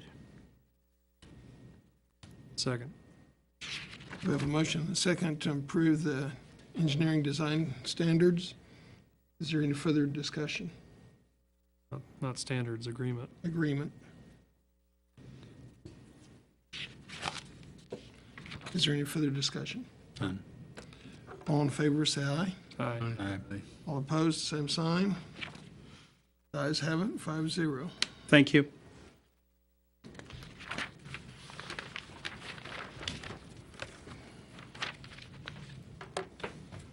Next item is consideration of the amendment of the city engineering design standards, driveway standards. Yes, Mayor and City Commission, this is before you again because you had tabled it at the last commission meeting because it appeared as though that there was some additional information that was out there that our staff was not aware of. And since that time, we've done quite a bit more detailed research, particularly with the city of Manhattan and also the city of Salina. We outlined as far as that in the report to you, our findings, as well as updated as far as the table that we gave you as a summary of what other communities have with respects to their standards. In the report, it's staff's recommendation still that we believe as far as the design standards that the city has are sound and should remain. If there is, I guess, still, I guess I would like to say some thought as far as with respects to amending those in order to allow a 36-foot, say, concrete driveway in order to accommodate a 3-foot car garage. What we did provide you on your table this evening was a 8.5 by 11 sheet. It looks like this. And what we're showing you there is what the city's current standard is with respects to residential driveways. And then what we presented you was if you were to incorporate generally what the city of Salina as well as what the city of Manhattan has within their, and I'm going to call it combined standards, because the city of Manhattan has it covered both within their zoning provisions and also in their engineering standards, and they're trying to correct that inconsistency in the near future. The city of Salina has a rather lengthy driveway provision that is about 2 pages long, and we didn't feel that we needed to really get that detailed. We thought that if we put something similar to this and basically modified as far as the standards to recognize, say, some minimal criteria, that that may be an optional alternative. So with that, I'd be happy to maybe answer any questions that the City Commission might have. I'd like to go ahead and get started first. I hope the rest of you fellows don't mind. You know, once upon a time, there was a 1-car garage, and that was great, and we adjusted from that. And then we went to 2-car garages, so we made the driveways a little bit bigger. We're at 3-car garages now, and people have typically that many types of cars. I went out and looked at how this thing looks on the ground. That is the weirdest looking thing with the little sections of cement cut out. We need to grow. We need to grow with prosperity, because I don't see the high-speed egress, because you still got a 6-inch drop when you come out of a driveway. The first thing I saw, it looks commercial. You know, when I see the large amount of cement, it does look commercial. But as people are building houses bigger, we need to put provisions in place that allows us to have these type of larger driveways. Maybe not make it so much where, you know, we put an asterisk in there that says, by permit. Not everybody should have a 36-foot car garage, but by certain situations or circumstances that would allow it, I think we adjust with the times and just allow the folks to have them, because to cut it off, that's a real weird cut. I just didn't understand that. I looked at that on the ground, and it made no sense to me whatsoever to have a little section of cement. And then you come in, I understand that part of it, but Let me clarify that for you, Commissioner. That may have been something that was permitted prior to the city standards being adopted. Our standards do not outline, nor do they indicate any kind of cutout or any kind of piece that's notched out.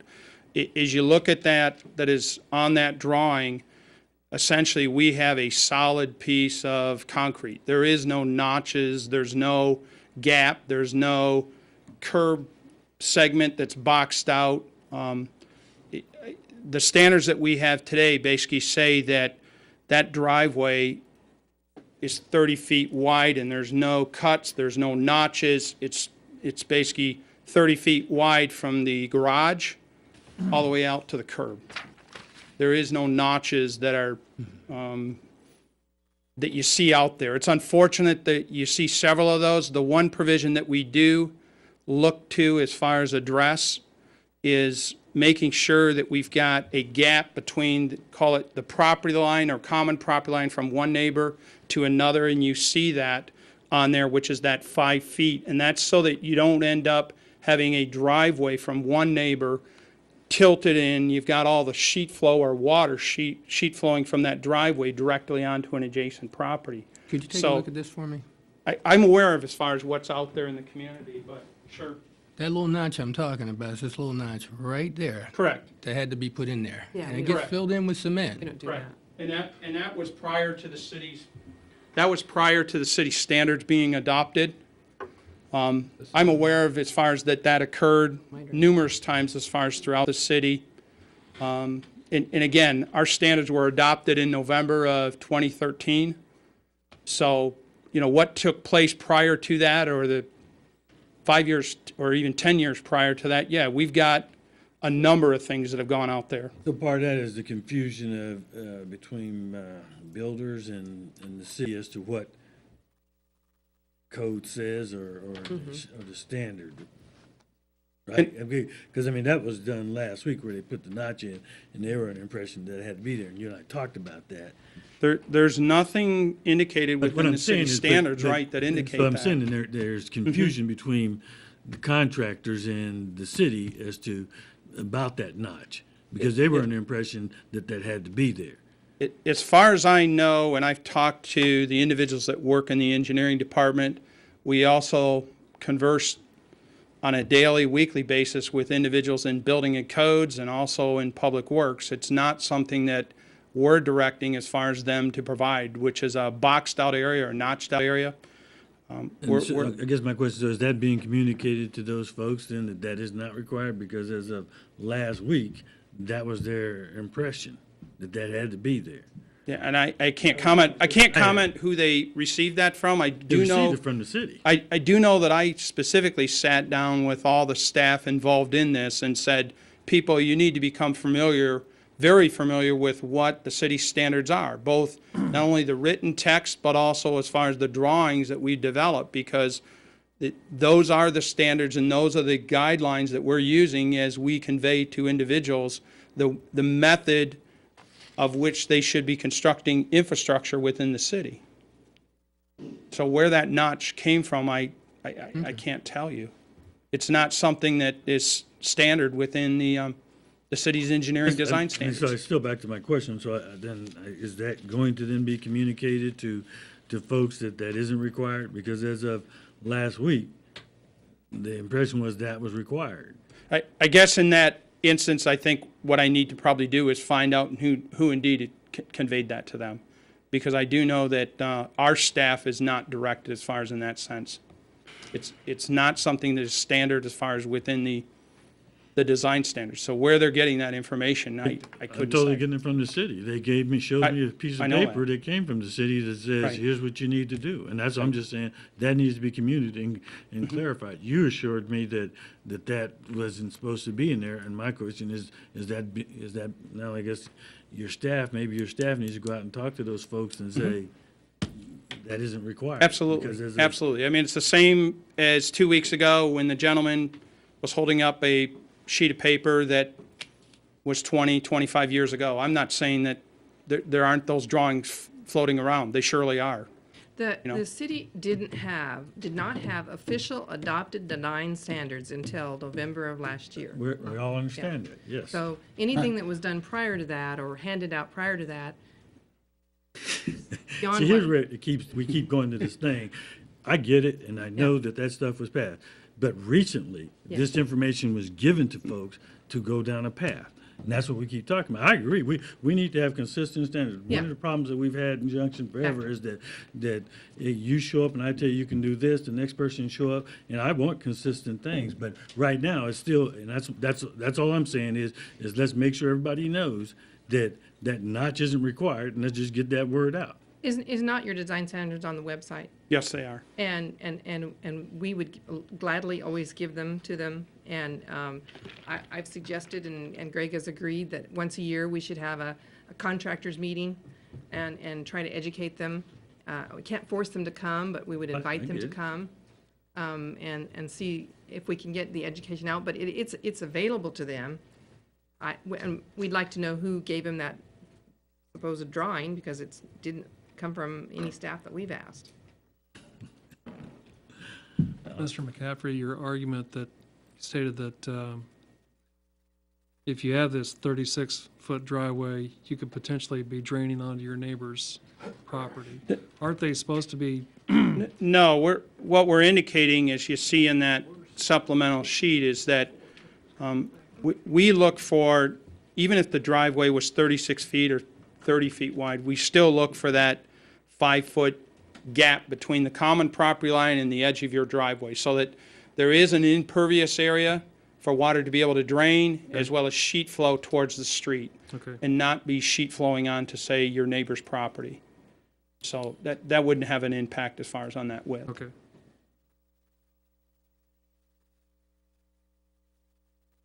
One thing that I thought was kind of vague and what was in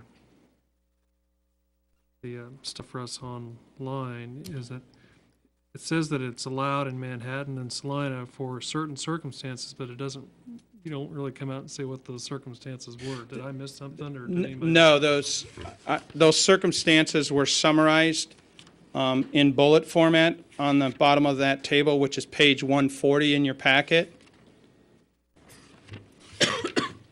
And we put that in both asterisk format. Okay, So the first asterisk was the city of Manhattan, the second asterisk is the city of Salina. okay, And those are essentially the special provisions that they will permit a wider than 30-foot standard driveway. for a 3-car garage. Correct. They both basically are requiring that the lot have to be at least 75 feet wide. And we noted those provisions in this drawing, basically so that you would see that, is that should indeed it be permitted, the special conditions of that is that, one, the lot width would be 75 foot in width.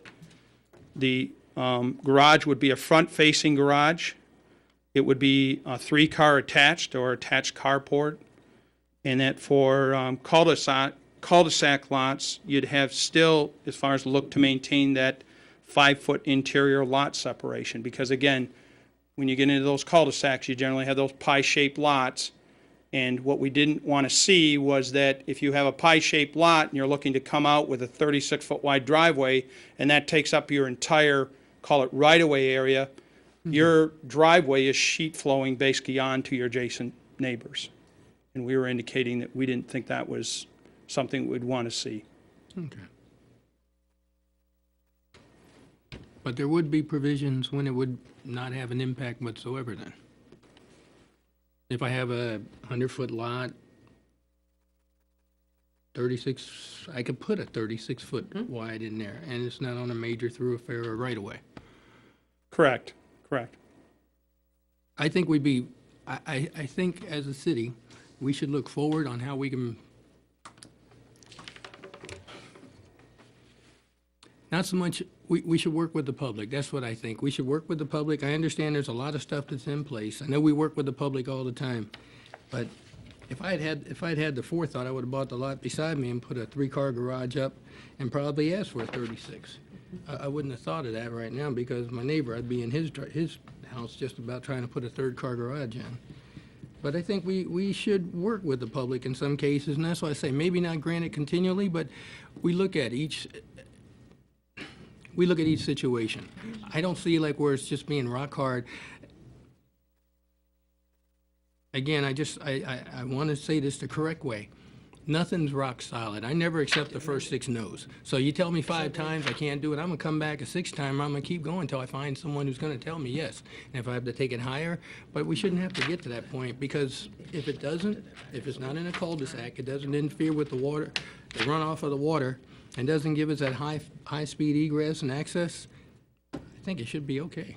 And that's why we gave you that option. I suspected that even with staff's position as far as on it, we feel very sound as far as that. Our standards are very sound as far as based on the information we have available, but if there is some still thought as far as of the commission to maybe work towards some kind of compromise and recognizing what others are doing, that's why we developed this and said, maybe this is the compromise. Look, I think if some other obviously have had this issue and this problem. That's why they are in the process of addressing this 36 or 45 or whatever, their communities are needing. But I see this, we looked at what some other communities were doing. They now are making some adjustments to it to allow for a larger driveway. And so I do like the optional standard, which I think we probably need to take in consideration or amend it to have put in place. Mr. Mayor? Yes. Was these design standards, I don't recall, adopted by ordinance or by resolution? By resolution. They were adopted by resolution. Correct. So my question to then Katie is, they have to amend by resolution? Yeah. So we would need this put to a resolution format if you wish to change it? Are you sure they were adopted by resolution and not by ordinance? Sounds like an ordinance. They were adopted as far as by resolution. Or are you, you're positive? I'm pretty certain. Okay. I'm fairly certain. Well, I too, mean, but- it doesn't matter. Either Yeah. way, you'd want to have it on the agenda as either a resolution or a ordinance. Right. And the reason we adopted them in that sense is so that the city commission as well as staff had the ability to be able to not have these all contained within the city's code. You refer to them by ordinance, though. But you, in if the you're, code. if you're adopting external standards, you can adopt external standards by ordinance, not by resolution. Right. But I believe we adopted them by resolution. But they're in, but, no. And they're aren't they referenced in as an far as in the ordinance that you code by reference? resolution. Yeah. Consideration They're- adoption of ordinance. ordinance amendments and amended city of Junction City engineering Yeah, design it's standards. an ordinance. Yeah, they're in an ordinance that says that you adopt them by reference, and then 19th. the resolution, when is where they actually adopted the standard? No? I don't think so. I don't think so, but it doesn't matter. It'll require formal action that would have to come back before you anyway. Either way. I think we need to be able to work with people, So- work with our contractors and. The question is, problem with it. Do you want us to Need to work with our direct, do you want us contractors to? and residents. And my only question is, and yes, I agree, we've got to come back and formally do that to use the option. My question would be, as my esteemed colleague has pointed out, 1 car, 2 car, 3 car. What if we go to 4 car or a carport or some? I've seen some of these with these motorhomes parked next to a 3-car garage. So you're saying it's okay to stay at the 36. We're not going to go beyond that. And that is the option Well, that we're looking at. Because I see this coming to you in a couple years, somebody wanting to put their motorhome next to their house or a need for a wider driveway. We'll have to change the lot size then. You have to get beyond the 75, maybe it has to be a 90-foot lot. Right. Then you may have to look at the size of lot to put that much.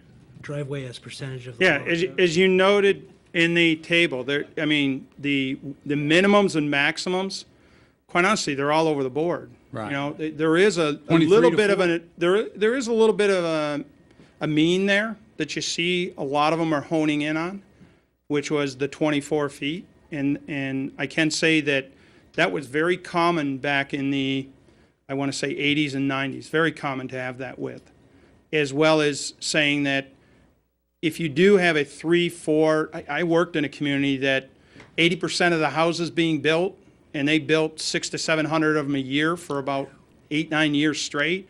Average was 3, 4 car garage, but it was a side entry garage. So what they did is they came into that lot with a 24-foot wide approach. They drove into it and they swept around to get into the garage. They built the driveway approach on their entire property, not within the city right away.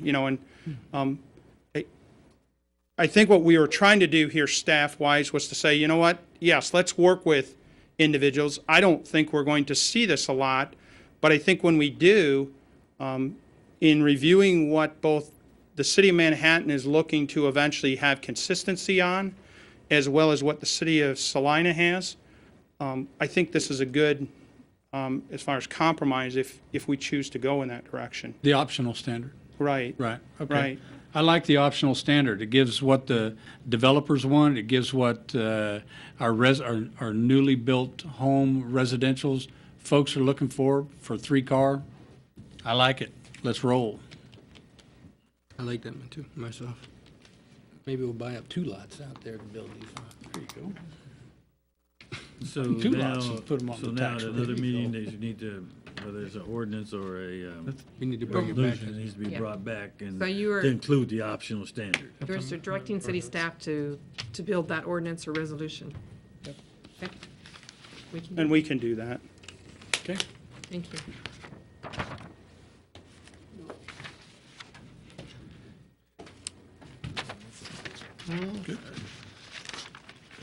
Next item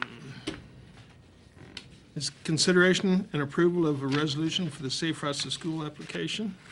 Yes, Mayor and City Commission, what you have before you is a request to proceed with, it's referred to as a Phase 2 of the Safe Routes to Schools program. If you recall, in 2012, we completed a Phase 2 at various schools throughout the city.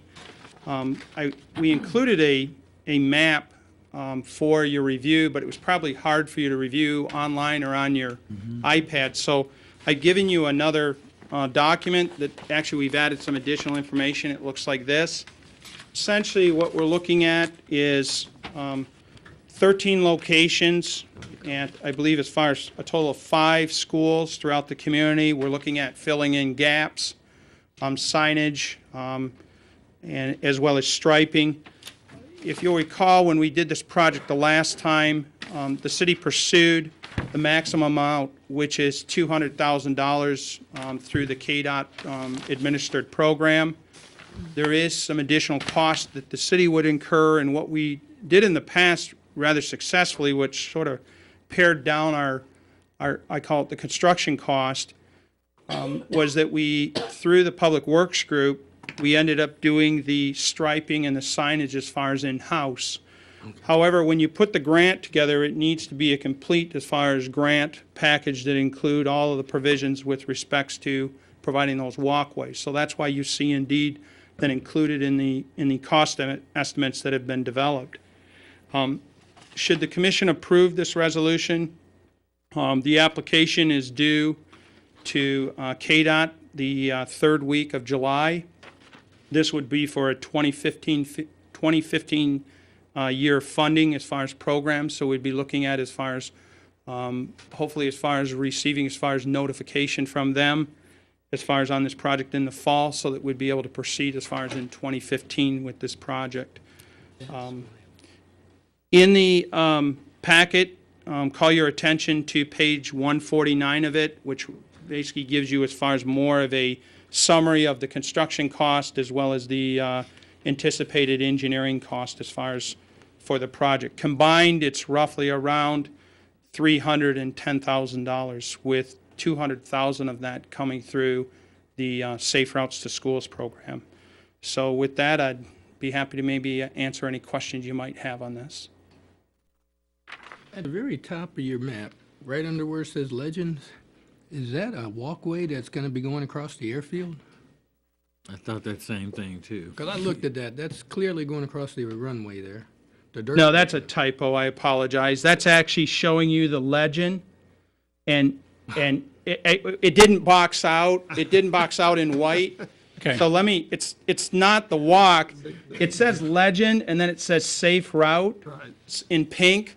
So it didn't box out in it didn't box out in white. If it would have, then you wouldn't have seen a walkway going. We were just trying to show you that pink is actually the walkway. After I blew it up, then I thought maybe it was just the indicators. The safe route is that. Right. But I'm like you. I'm like, why are we putting a sidewalk across the airport? Death Race 2000. Down Jackson, pretty much south of 6th Street, there's a real high demand there, I think, for, I would consider them safe routes to school. This doesn't address hardly any of that, but are we looking at that Well, here's the way that this program works. Gotta be Initially, the city develops a Phase 1 program that it basically, that document is essentially assembles as far as statistical information with respects to users as far as of the potential walkways as well as the population sector as far as of the community. And we have since, we've engaged the school district during the course of this project because they need to be in favor of the project as far as on proceeding in order for the application to be submitted. We've already approached as far as the school board. They've indicated as far as a resolution of support of this project. Unfortunately, there is no financial portion on their end, but they surely are supportive of seeing the project go forward because, again, it's going to provide a safer means for school children to go to and from school. In that, this is just a continuation of that original Phase 1 document. So I couldn't totally answer your question, why aren't we putting them along, say, this segment of Jackson versus others? I do know that these 13 segments were 13 segments that remained off the program or were pulled off the program when the application originally was submitted back in 2011 for the 2012 funding. And this is just what we're looking to do. We put in this application last year for these segments as well, but what we were informed was that our Phase 1 was dated and we needed to update as far as that information in order for this to be, I guess I want to say, a more qualifying project. And that's what's led us as far as to get to where we're at today is we're looking to basically resubmit this into the program again in hopes that we get funding. The last time we submitted this in, we did not receive funding. It's a very competitive program, and unfortunately, Junction Cities was not considered one that received funding. So it's based off of a study that was done? Correct, correct. Have they studied K-18? As part of the Was that phase... Phase 1? No. That's a Was different not? grant. No, it's a different grant program, and it was not included as far as within. There are certain criteria with respects to this safe routes as far as program. There's essentially, they refer to it as 5 E's that that essentially they're looking to achieve with respects to this program. And in essence, it's essentially a fill-in program. You're looking at not constructing, say, new reaches or new links of walkways like we're looking to do at K-18. This is more to fill in gaps to address as far as deficiencies with respects to pedestrian safety, be it signage, be it crosswalks, etc. And that's the intent as far as of this program. There also is a educational program aspect related to it as well. And we can't do the construction inspection in-house? I would like to think that we may have that opportunity. Again, we've got 2 individuals that are in the engineering department. I think should this get let forward as far as and move forward as far as on that project, I would think that surely we want to look at that. It's 25 We're grand. not looking and asking the commission to approve that at this juncture. Should we get the grant, we would be coming back before you for an engineering services contract to be able to, as far as put together the plans and specifications. Could we have the engineer technician to be able to provide oversight of this project? I would think we'd be able to do that.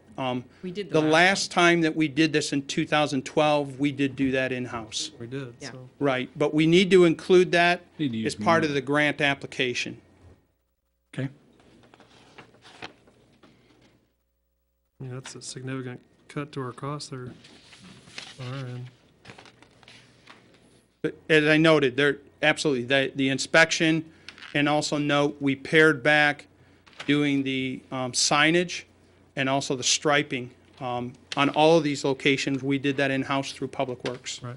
And that also cut back down on our cost. Good. It didn't cut back on our grant that we received, but it cut back on our local match. So we ended up using it as a, I'm going to call it a soft match, is generally what they refer to it as. Yep. And that was permissible.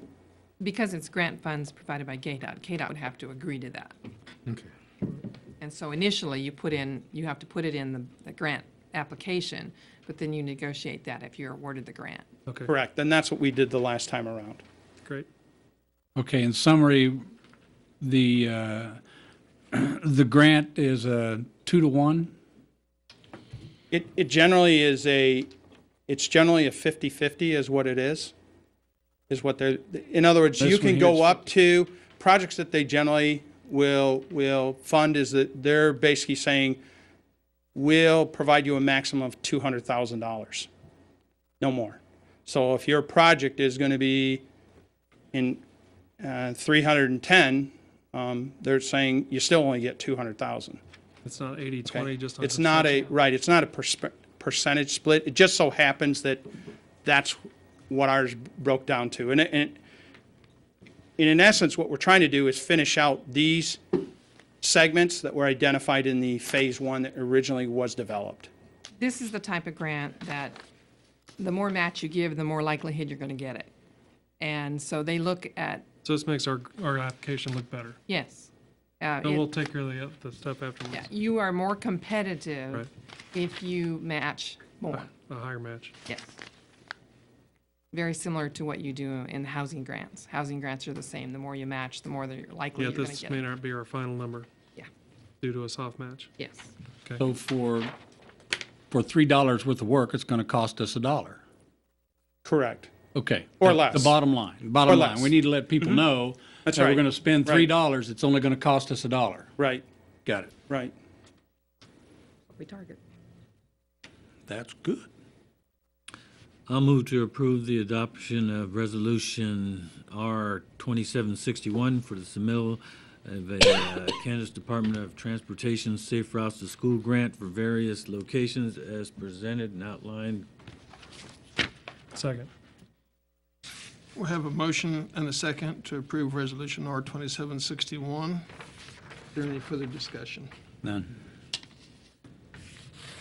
All in favor, say aye. Aye. All opposed, same sign. The ayes have it, 5-0. Thank you.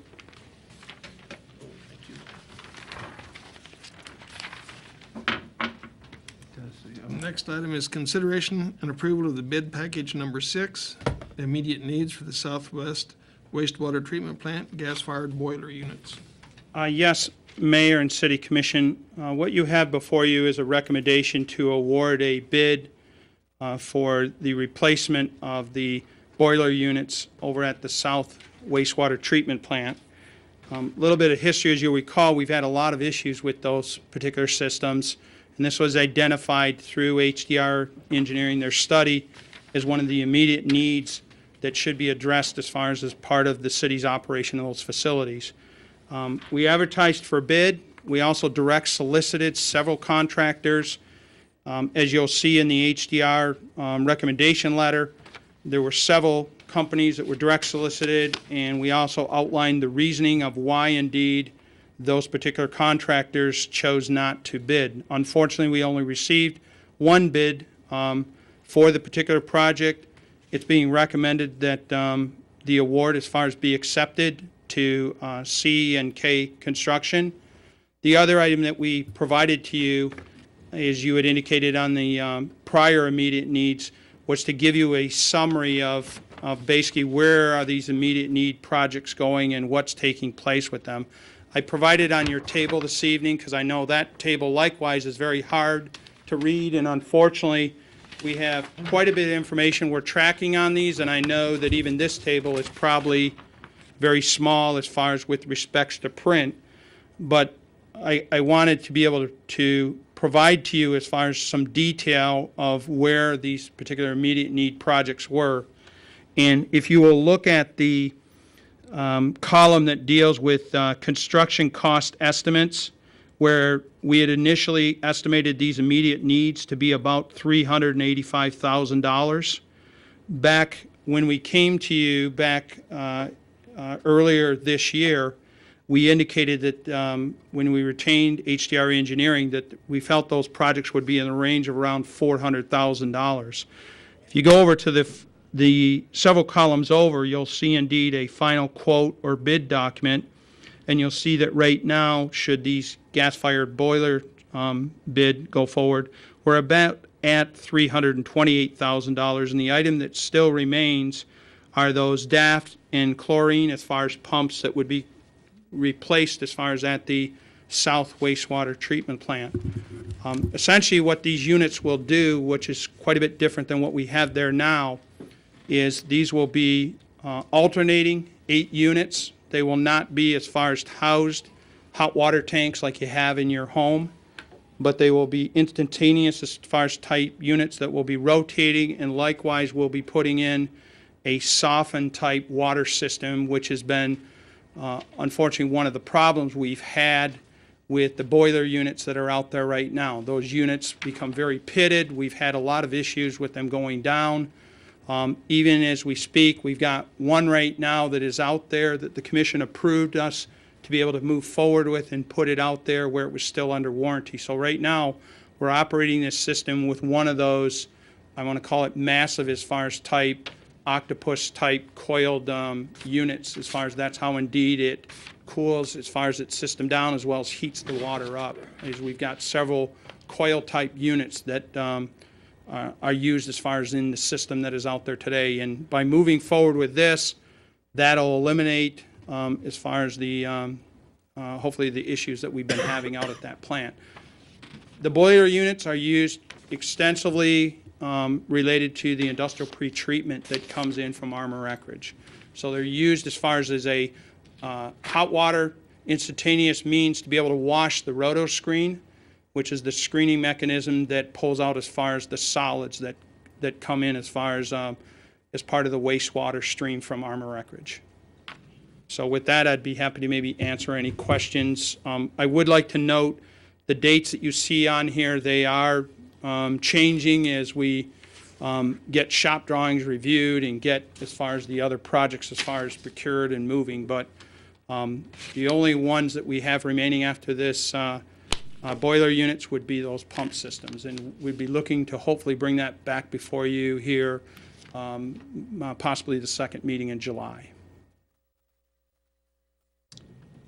You think those are going to bring the cost up to the $385 between those pumps?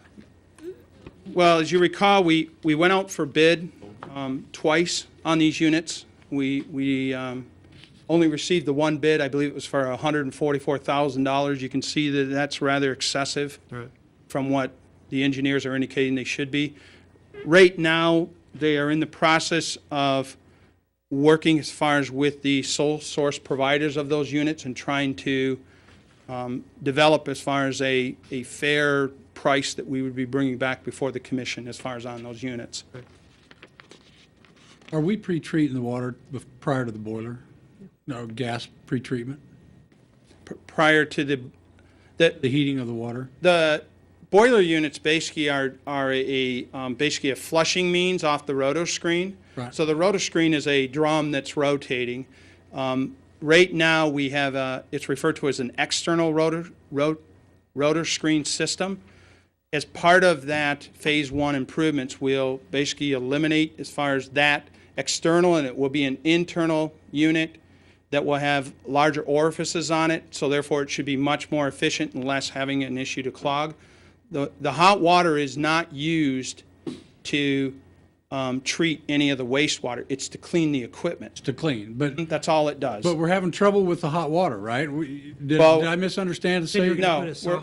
Excuse me. We're having problems with the water because our water, we have particulates that are in the water that precipitate out, and what they're doing is they're causing pitting on the inside of the boiler units, as well as they're causing scaling on those units, which is not allowing the units as far as to cool down as they should. So what they're doing is that it's overheating and it's melting the copper alloy as far as units, and that's what the problem that we have. The units that we have out there, my understanding, are very common, what you'll see within, say, a large hotel or a dormitory, where they need a large instantaneous amount of water. However, the water that they're using is generally not of the pH consistency or have the particulates that we have in our water.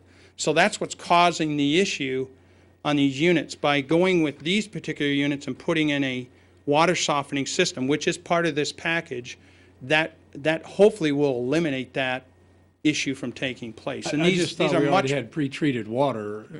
No.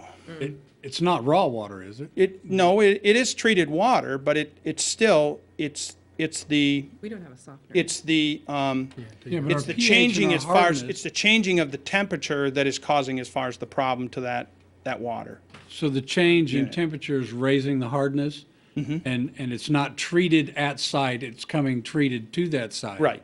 It's coming from the plant treated to the site, but it's not softened. What we're looking to do is further soften it so that we don't get that pitting in, even in these new units, is what we're looking to do. Right. And these new units should be substantially more efficient than the system that we have out there right now. So there should be a substantial energy cost that's taking place as well. Right, because remember, we challenged HDR and anyone who was going to design any of these projects that they have to be highly efficient units, because that was part of the goals. Okay. So HDR has done the water analysis. and Correct. That was part of, as far as their task at hand, Okay, was to look good. at this. And I guess I'd like to note that even when we do go forward with the Phase 1 improvements of retrofitting and changing out that rotor screen from an external to an internal, we're still going to need this. We're still going to need these immediate need items. They're just indicating, in order to remain in compliant and improve some of the efficiency that's going on at the plant, their recommendation of the study was to move forward with these items as soon as we were able to.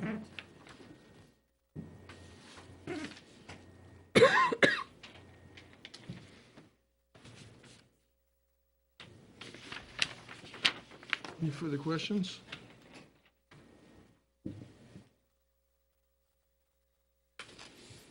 I think that whole thing was rolled up, bottom line, not pre-treated before it gets there then, right? Correct. That's what I was looking for. Thank you. No, you were looking for the same thing. We just went, It went all the way around, and then we made it. and then we did it again. Okay. I move to approve the award and bid to C&K Construction of Marshalltown, Iowa for the immediate needs bid packet number 6, Southwest Wastewater Treatment Plant Gas-Fired Boiler Unit System with an amount not to exceed $78,340 as presented. Second. We have a motion and a second to approve the award as presented. Is there any further discussion? None here. All in favor, say aye. Aye. Opposed, same sign. The ayes have it, 5-0. Thank you.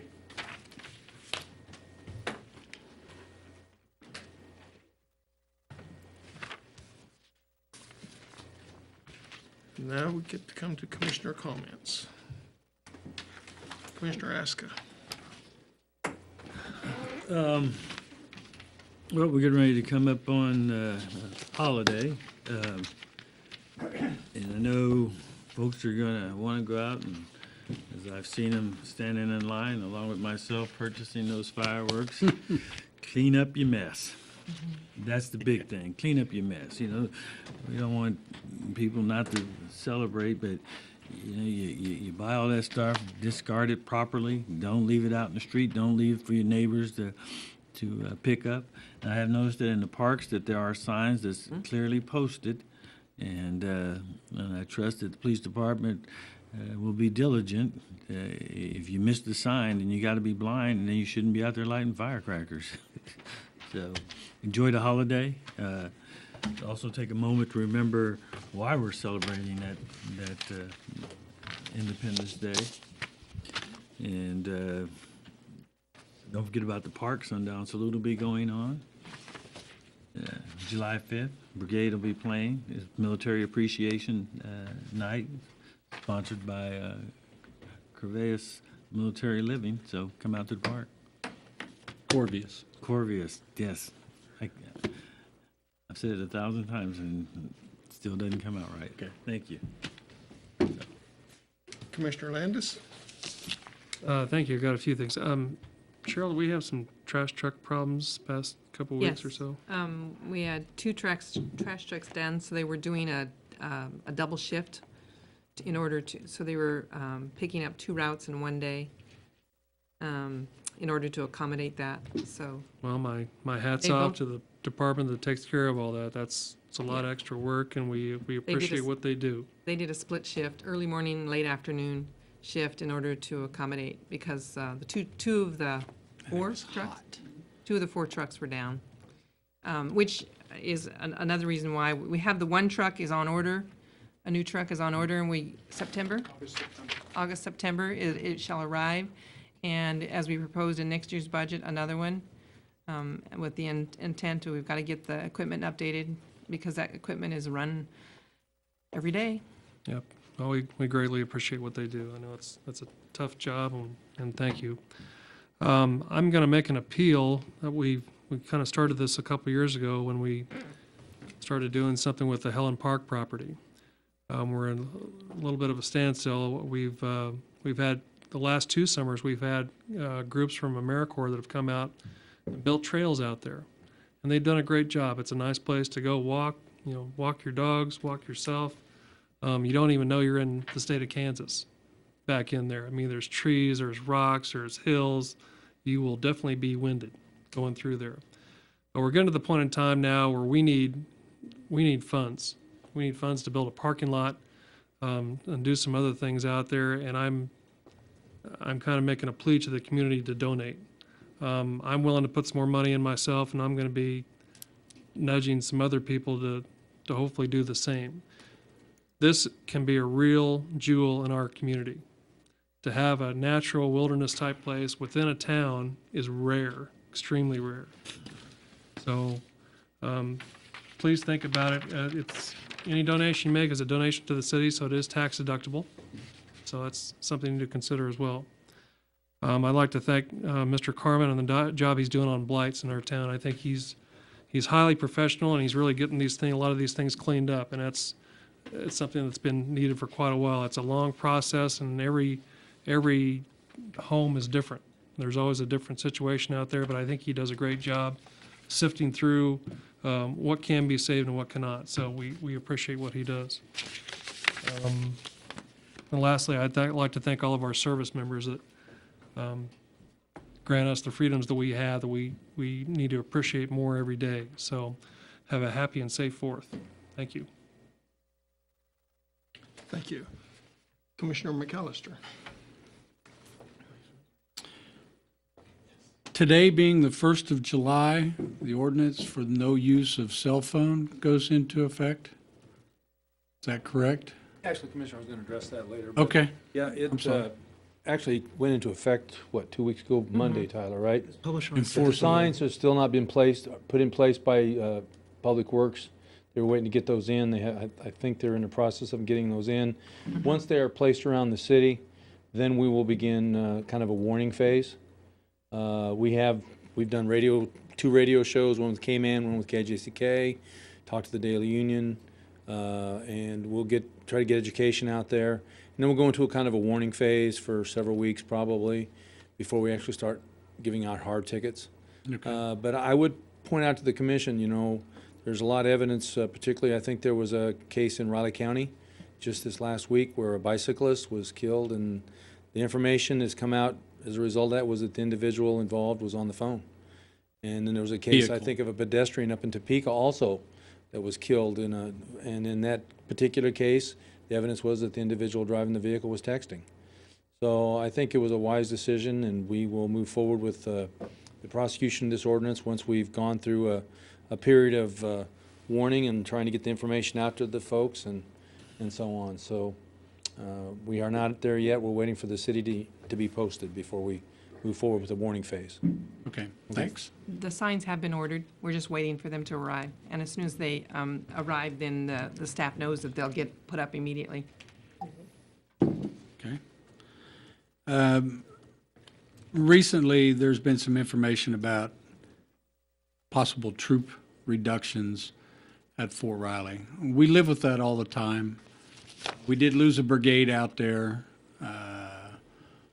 We are down in numbers, yet the command group is bringing in separates to bolster those separate battalions. So our total number's not down. There seems to be a lot of a lot of concern, in which there should be with any kind of reduction. But I want to commend the city of Junction City for the things that they do for soldiers and their families. The little things, the big things, medical, educational wise, job wise. Junction City bends over backwards for the Army, for our local Army, for Fort Riley, for the Big Red One.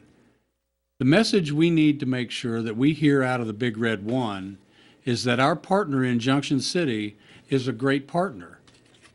That message needs to go up, needs to go forward to Big Army. And they need to keep beating that drum to let those folks at Big Army know that Fort Riley appreciates Junction City. Not only us appreciating the military, Fort Riley truly appreciates Junction City as a partner. They need to carry that message. We need to make sure they carry that message forward. On that note, I think it's a real issue and a real situation at this time that we need to talk to the command group about how many and the number of homes that are being placed on the installation. I'm told on multiple occasions that a housing market analysis is going to be done. I'm not sure when that is. We need to know by housing market analysis that the Big Army, which performed by the Big Army, tells us, and we tell the Big Army how many houses, how many homes we have available in our communities. And then they look at the needs and wants of military installation, and then they tell that installation, based on that information, how much they need on the installation. We need to look at that ratio. If we talk 1,700 soldier loss, if we talk 2,000 soldier loss, we need to look at that ratio. Big Army would like to see 1/3, 2/3. 1/3 of their population be housed on the installation, 2/3 be housed off. So we want to make sure that ratio continues forward. Fort Riley, the installation is currently going to build 3,000 or going to house 3,827 homes. A year and a half ago, Junction City agreed to raise the number to 3,827 from 3,514. We need to relook at that. If we're talking reductions, we're talking about troop reductions, we need to relook at those numbers seriously with our partners out at Fort Riley.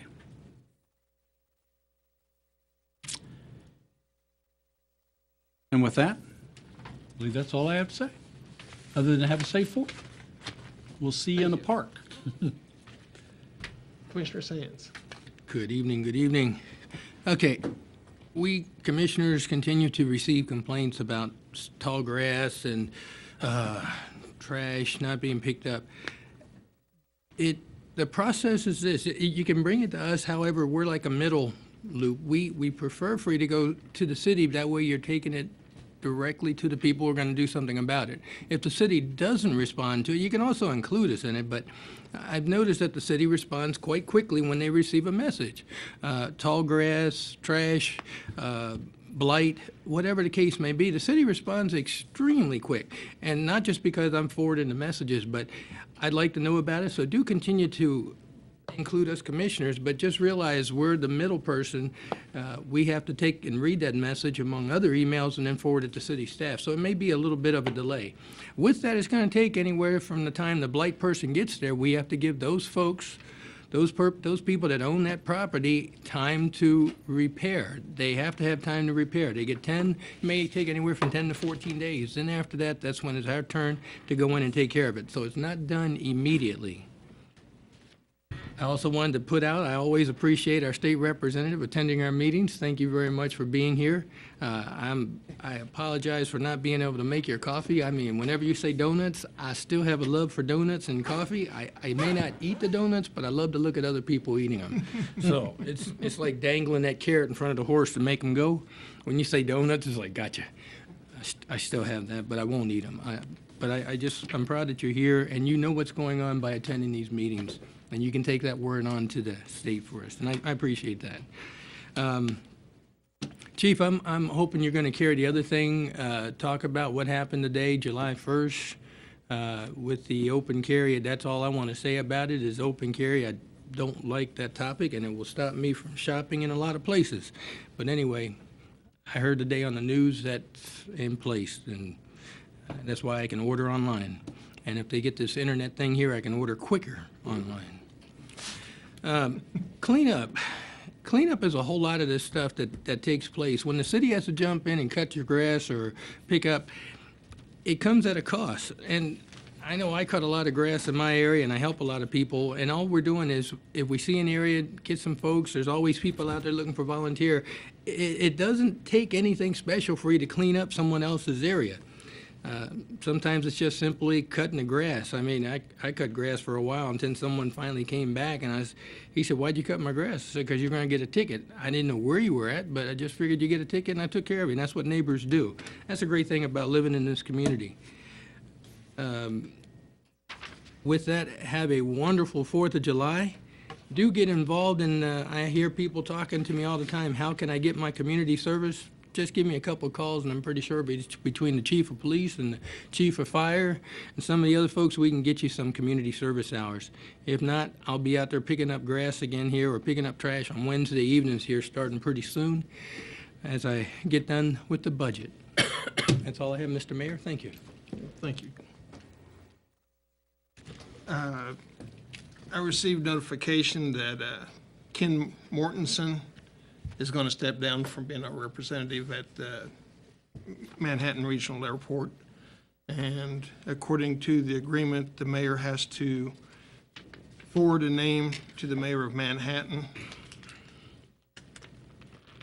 who will then send an email back to the new candidate to get somebody appointed to the airport, to the regional airport board. And I've spoke with Doug Vogelsang already, and he's willing to do it. And I'm going to forward Doug's name, and he will probably be our next representative after he goes through the process in Manhattan. But Doug is the pilot, and he flies out of Manhattan, so he'd be a logical choice. And it's good to see the street work going on. Thank you, Greg.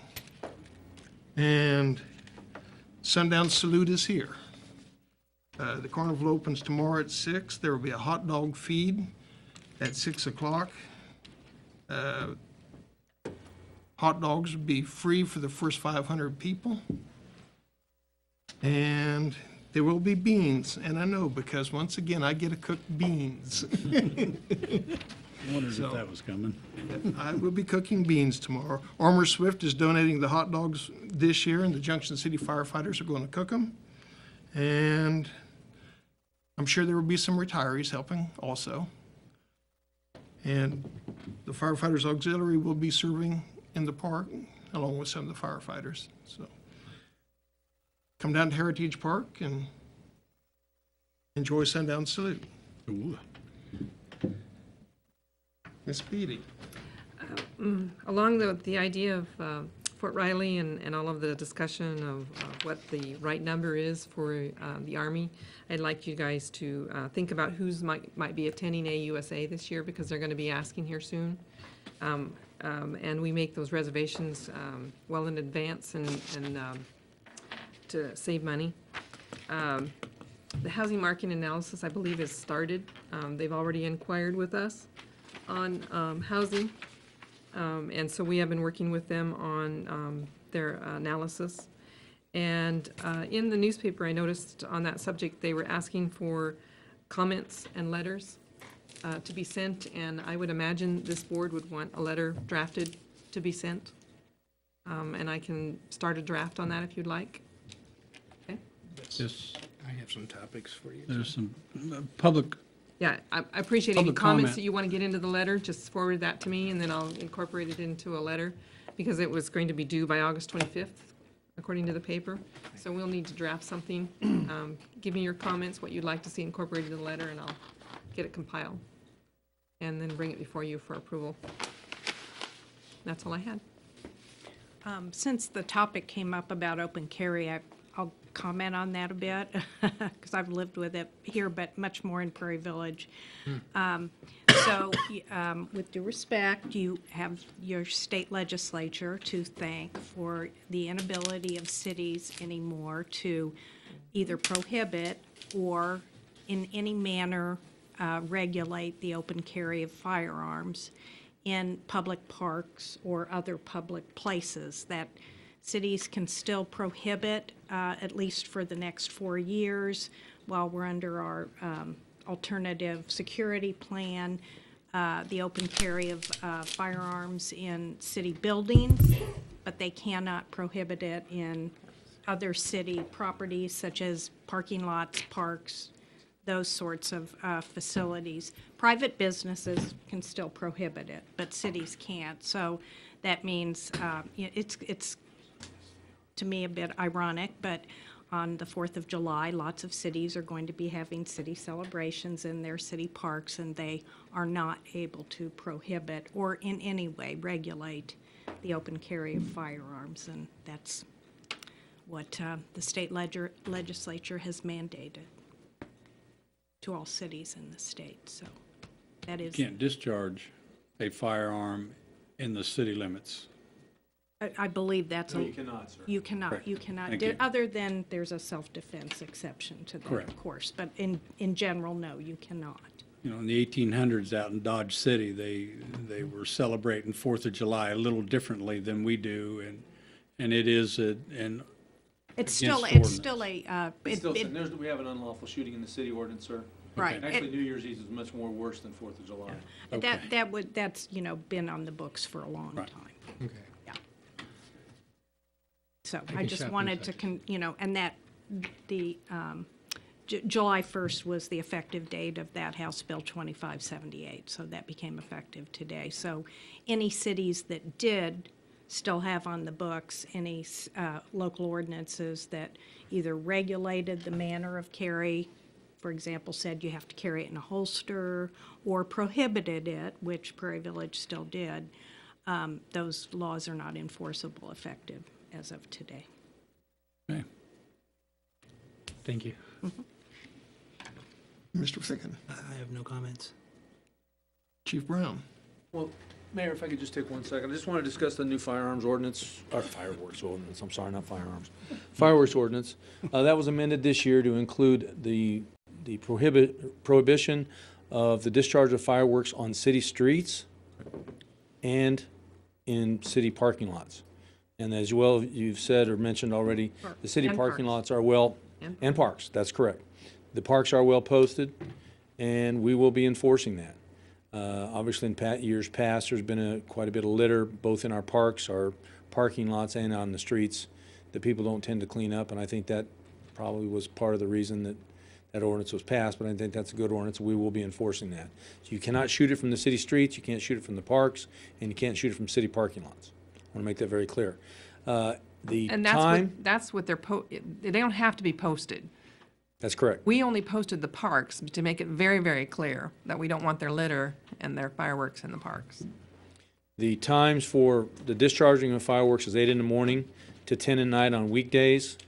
It's from 8 in the morning to midnight on the 4th of July and/or the weekends. Now, on Sunday, that changed, and of course, this Sunday won't apply because actually the fireworks can no longer be discharged after Saturday. That's the 5th, and that's by state law. It goes from June 27th to July 5th, and at no time after that can you discharge fireworks in the city limits, or anywhere in the state of Kansas for that matter. And so we will be enforcing that also. We have laid extra officers on for Friday and Saturday night in anticipation of the same call activity that we get every 4th of July. So we will have extra officers. We'll have all hands on deck Wednesday, Thursday, Friday, Saturday night, working the events at Sundown Salute, and hopefully we'll have a similar year of no action that we've had in the past, but we'll be out there in force. So Just wanted to bring that up about the fireworks. Thank you, Chief. Chief Royce. Excuse me. Good. No. Chief Royce. What did you have? The question I know a couple of people had posed to me, but like, say for instance, if some neighborhood wanted to do anything, like shoot off fireworks in their little area, is there some kind of permit or anything that can be Actually, there's been obtained some to do- discussion about that recently, Mr. Commissioner, and that was about a block party.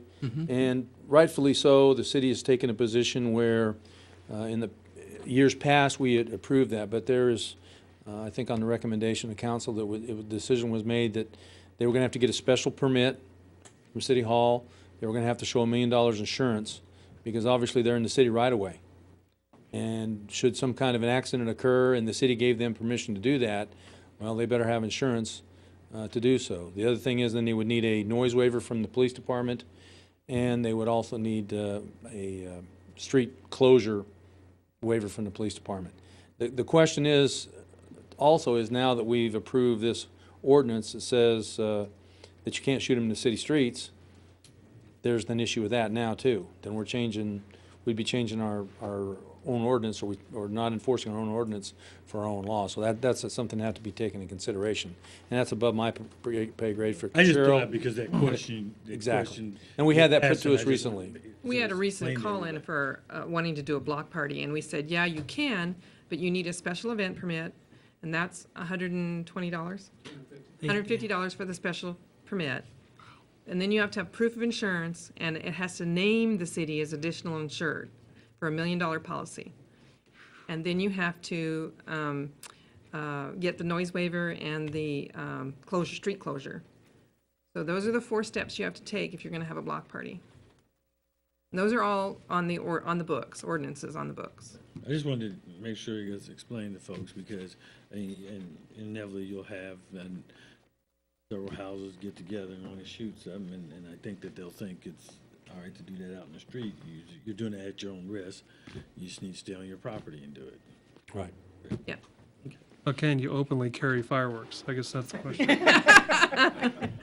No comment, sir. But you can carry the firearm to the fireworks. But you can't shoot the firearms. Can't shoot them. You can shoot the fireworks on your property. With a bottle rocket in it. Not a bottle rocket. Bottle rockets are illegal. Okay. Just a little more government. I just wanted to remind folks as far as that if your garbage is normally picked up as far as on Friday, because it being the 4th of July, that pickup day is pushed back 1 day. So just be aware of that. And likewise, as Commissioner Landis noted, we still are, we were running with 3 sanitation trucks, so it did slow us up a bit. We're still doing that split shift. Unfortunately, another truck went down. We're going to try to get back up.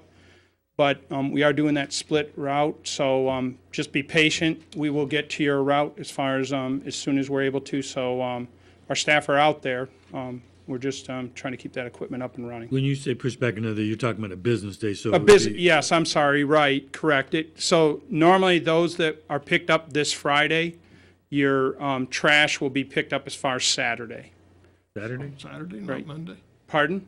No, No, because we have other routes as far as that are on Monday, so we're basically just pushing That's it what- back as okay. far as the day. That's why I was Right. asking. Okay. Thank you for the clarification, yep. All right. Thank you. Yeah, 'cause I would've waited Mr. till You're out. Monday. 2 quick things, and you may have already heard about it, but we have an open house next Thursday in the auditorium downstairs on the update to the comprehensive plan. Begins at 4 with just interaction with the public. There's a formal presentation by the consultant at 6. And it's an opportunity for people to come in and take a look and see what it is that's being talked about within the plan and with respect to development activities and policies that we may want to, are part of that process. This is not the end. There will be a public hearing later this summer or early fall. And then ultimately, for the plan to be adopted, it will take final action by the governing body, which would be later this fall. But we're getting close to the end, and it's an opportunity for the public to see what's going on. The other thing, just for your information, those big rolled-up maps, those are for each one of you.